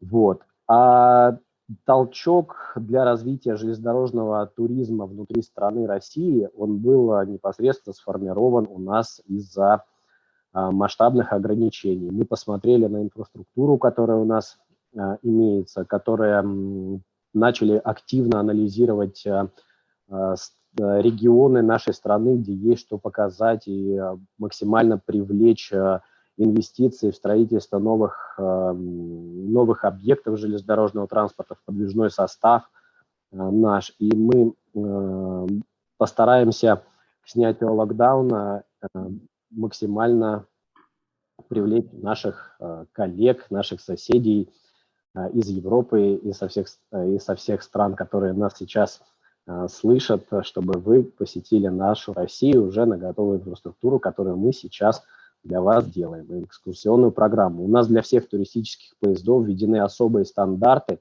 обслуживания всех пассажиров. Для всех англоязычных групп туристов у нас обязательно будут англоязычные гиды, проводники, чтобы все смогли посетить и получить удовольствие от наших поездок и максимальное впечатление. Вот. Спасибо. Thank you a lot, Mr. Davidov. And perhaps Abdullahi.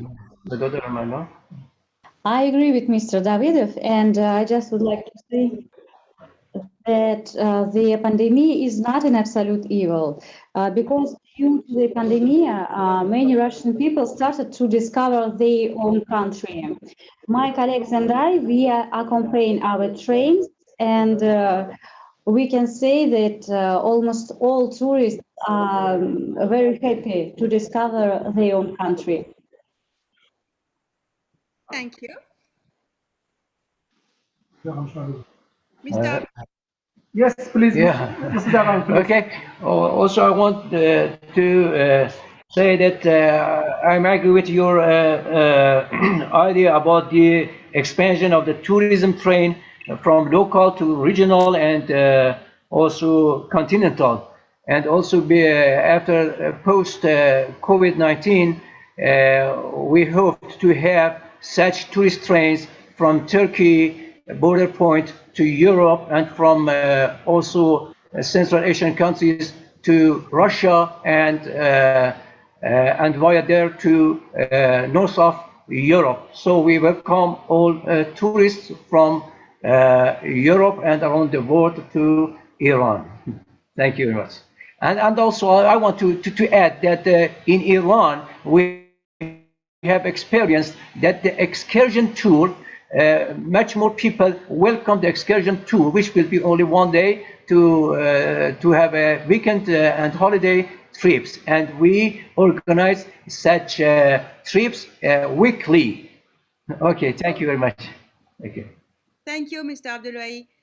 Thank you all for this session. Thank you all. It was really a very we learned a lot because we're here at the university, and I think that we'll try to introduce all this knowledge in the RailtoLand project, to which I belong to, in order to make it as a best practice for transfer and comparison with other continents and other experiences of railway tourism. So thank you so much. I don't know if I give back the floor to Vanessa. Yes. Yeah. Thank you. Okay, thank you very much, Nasima. It was thank you very much all the speakers. Thank you for your time. Now we know that you have a lot of meetings online, and there are some difference in the timetables. So we would like to share with you the result of the Slido. So here you have some ideas about from you about how to increase railway competitiveness. So it was highlighted increase connectivity, huge thing, better passenger experience, rail connectivity, 5G, big data analysis, artificial intelligence, Internet of Things, so technology is there, facilitate cross-border trades in the international, that's what we do also in UIC, try to foster these international trains, better communication, better marketing, easier ticketing, flexible customer care. Yeah, completely agree. Make train travel, including walking and cycling as active models, more attractive, and underline the sustainability of railway system. Sustainability is one of the main topics, as you know, and we do need to put this the value on this. But we can be sustainable, but we do need to be comfortable, reliable, and to have a competitive cost, of course. So punctuality and reliability are all the other points that you have highlighted. That's all. Thank you very much. Thank you very much from the UIC. Thank you very much from the TopRail side, from the RailtoLand side. It has been a pleasure to have you all with us. And I hope to see you in next TopRail Forum next year, maybe. Thank you. Thank you. Bye-bye. Bye. Thank you. Bye.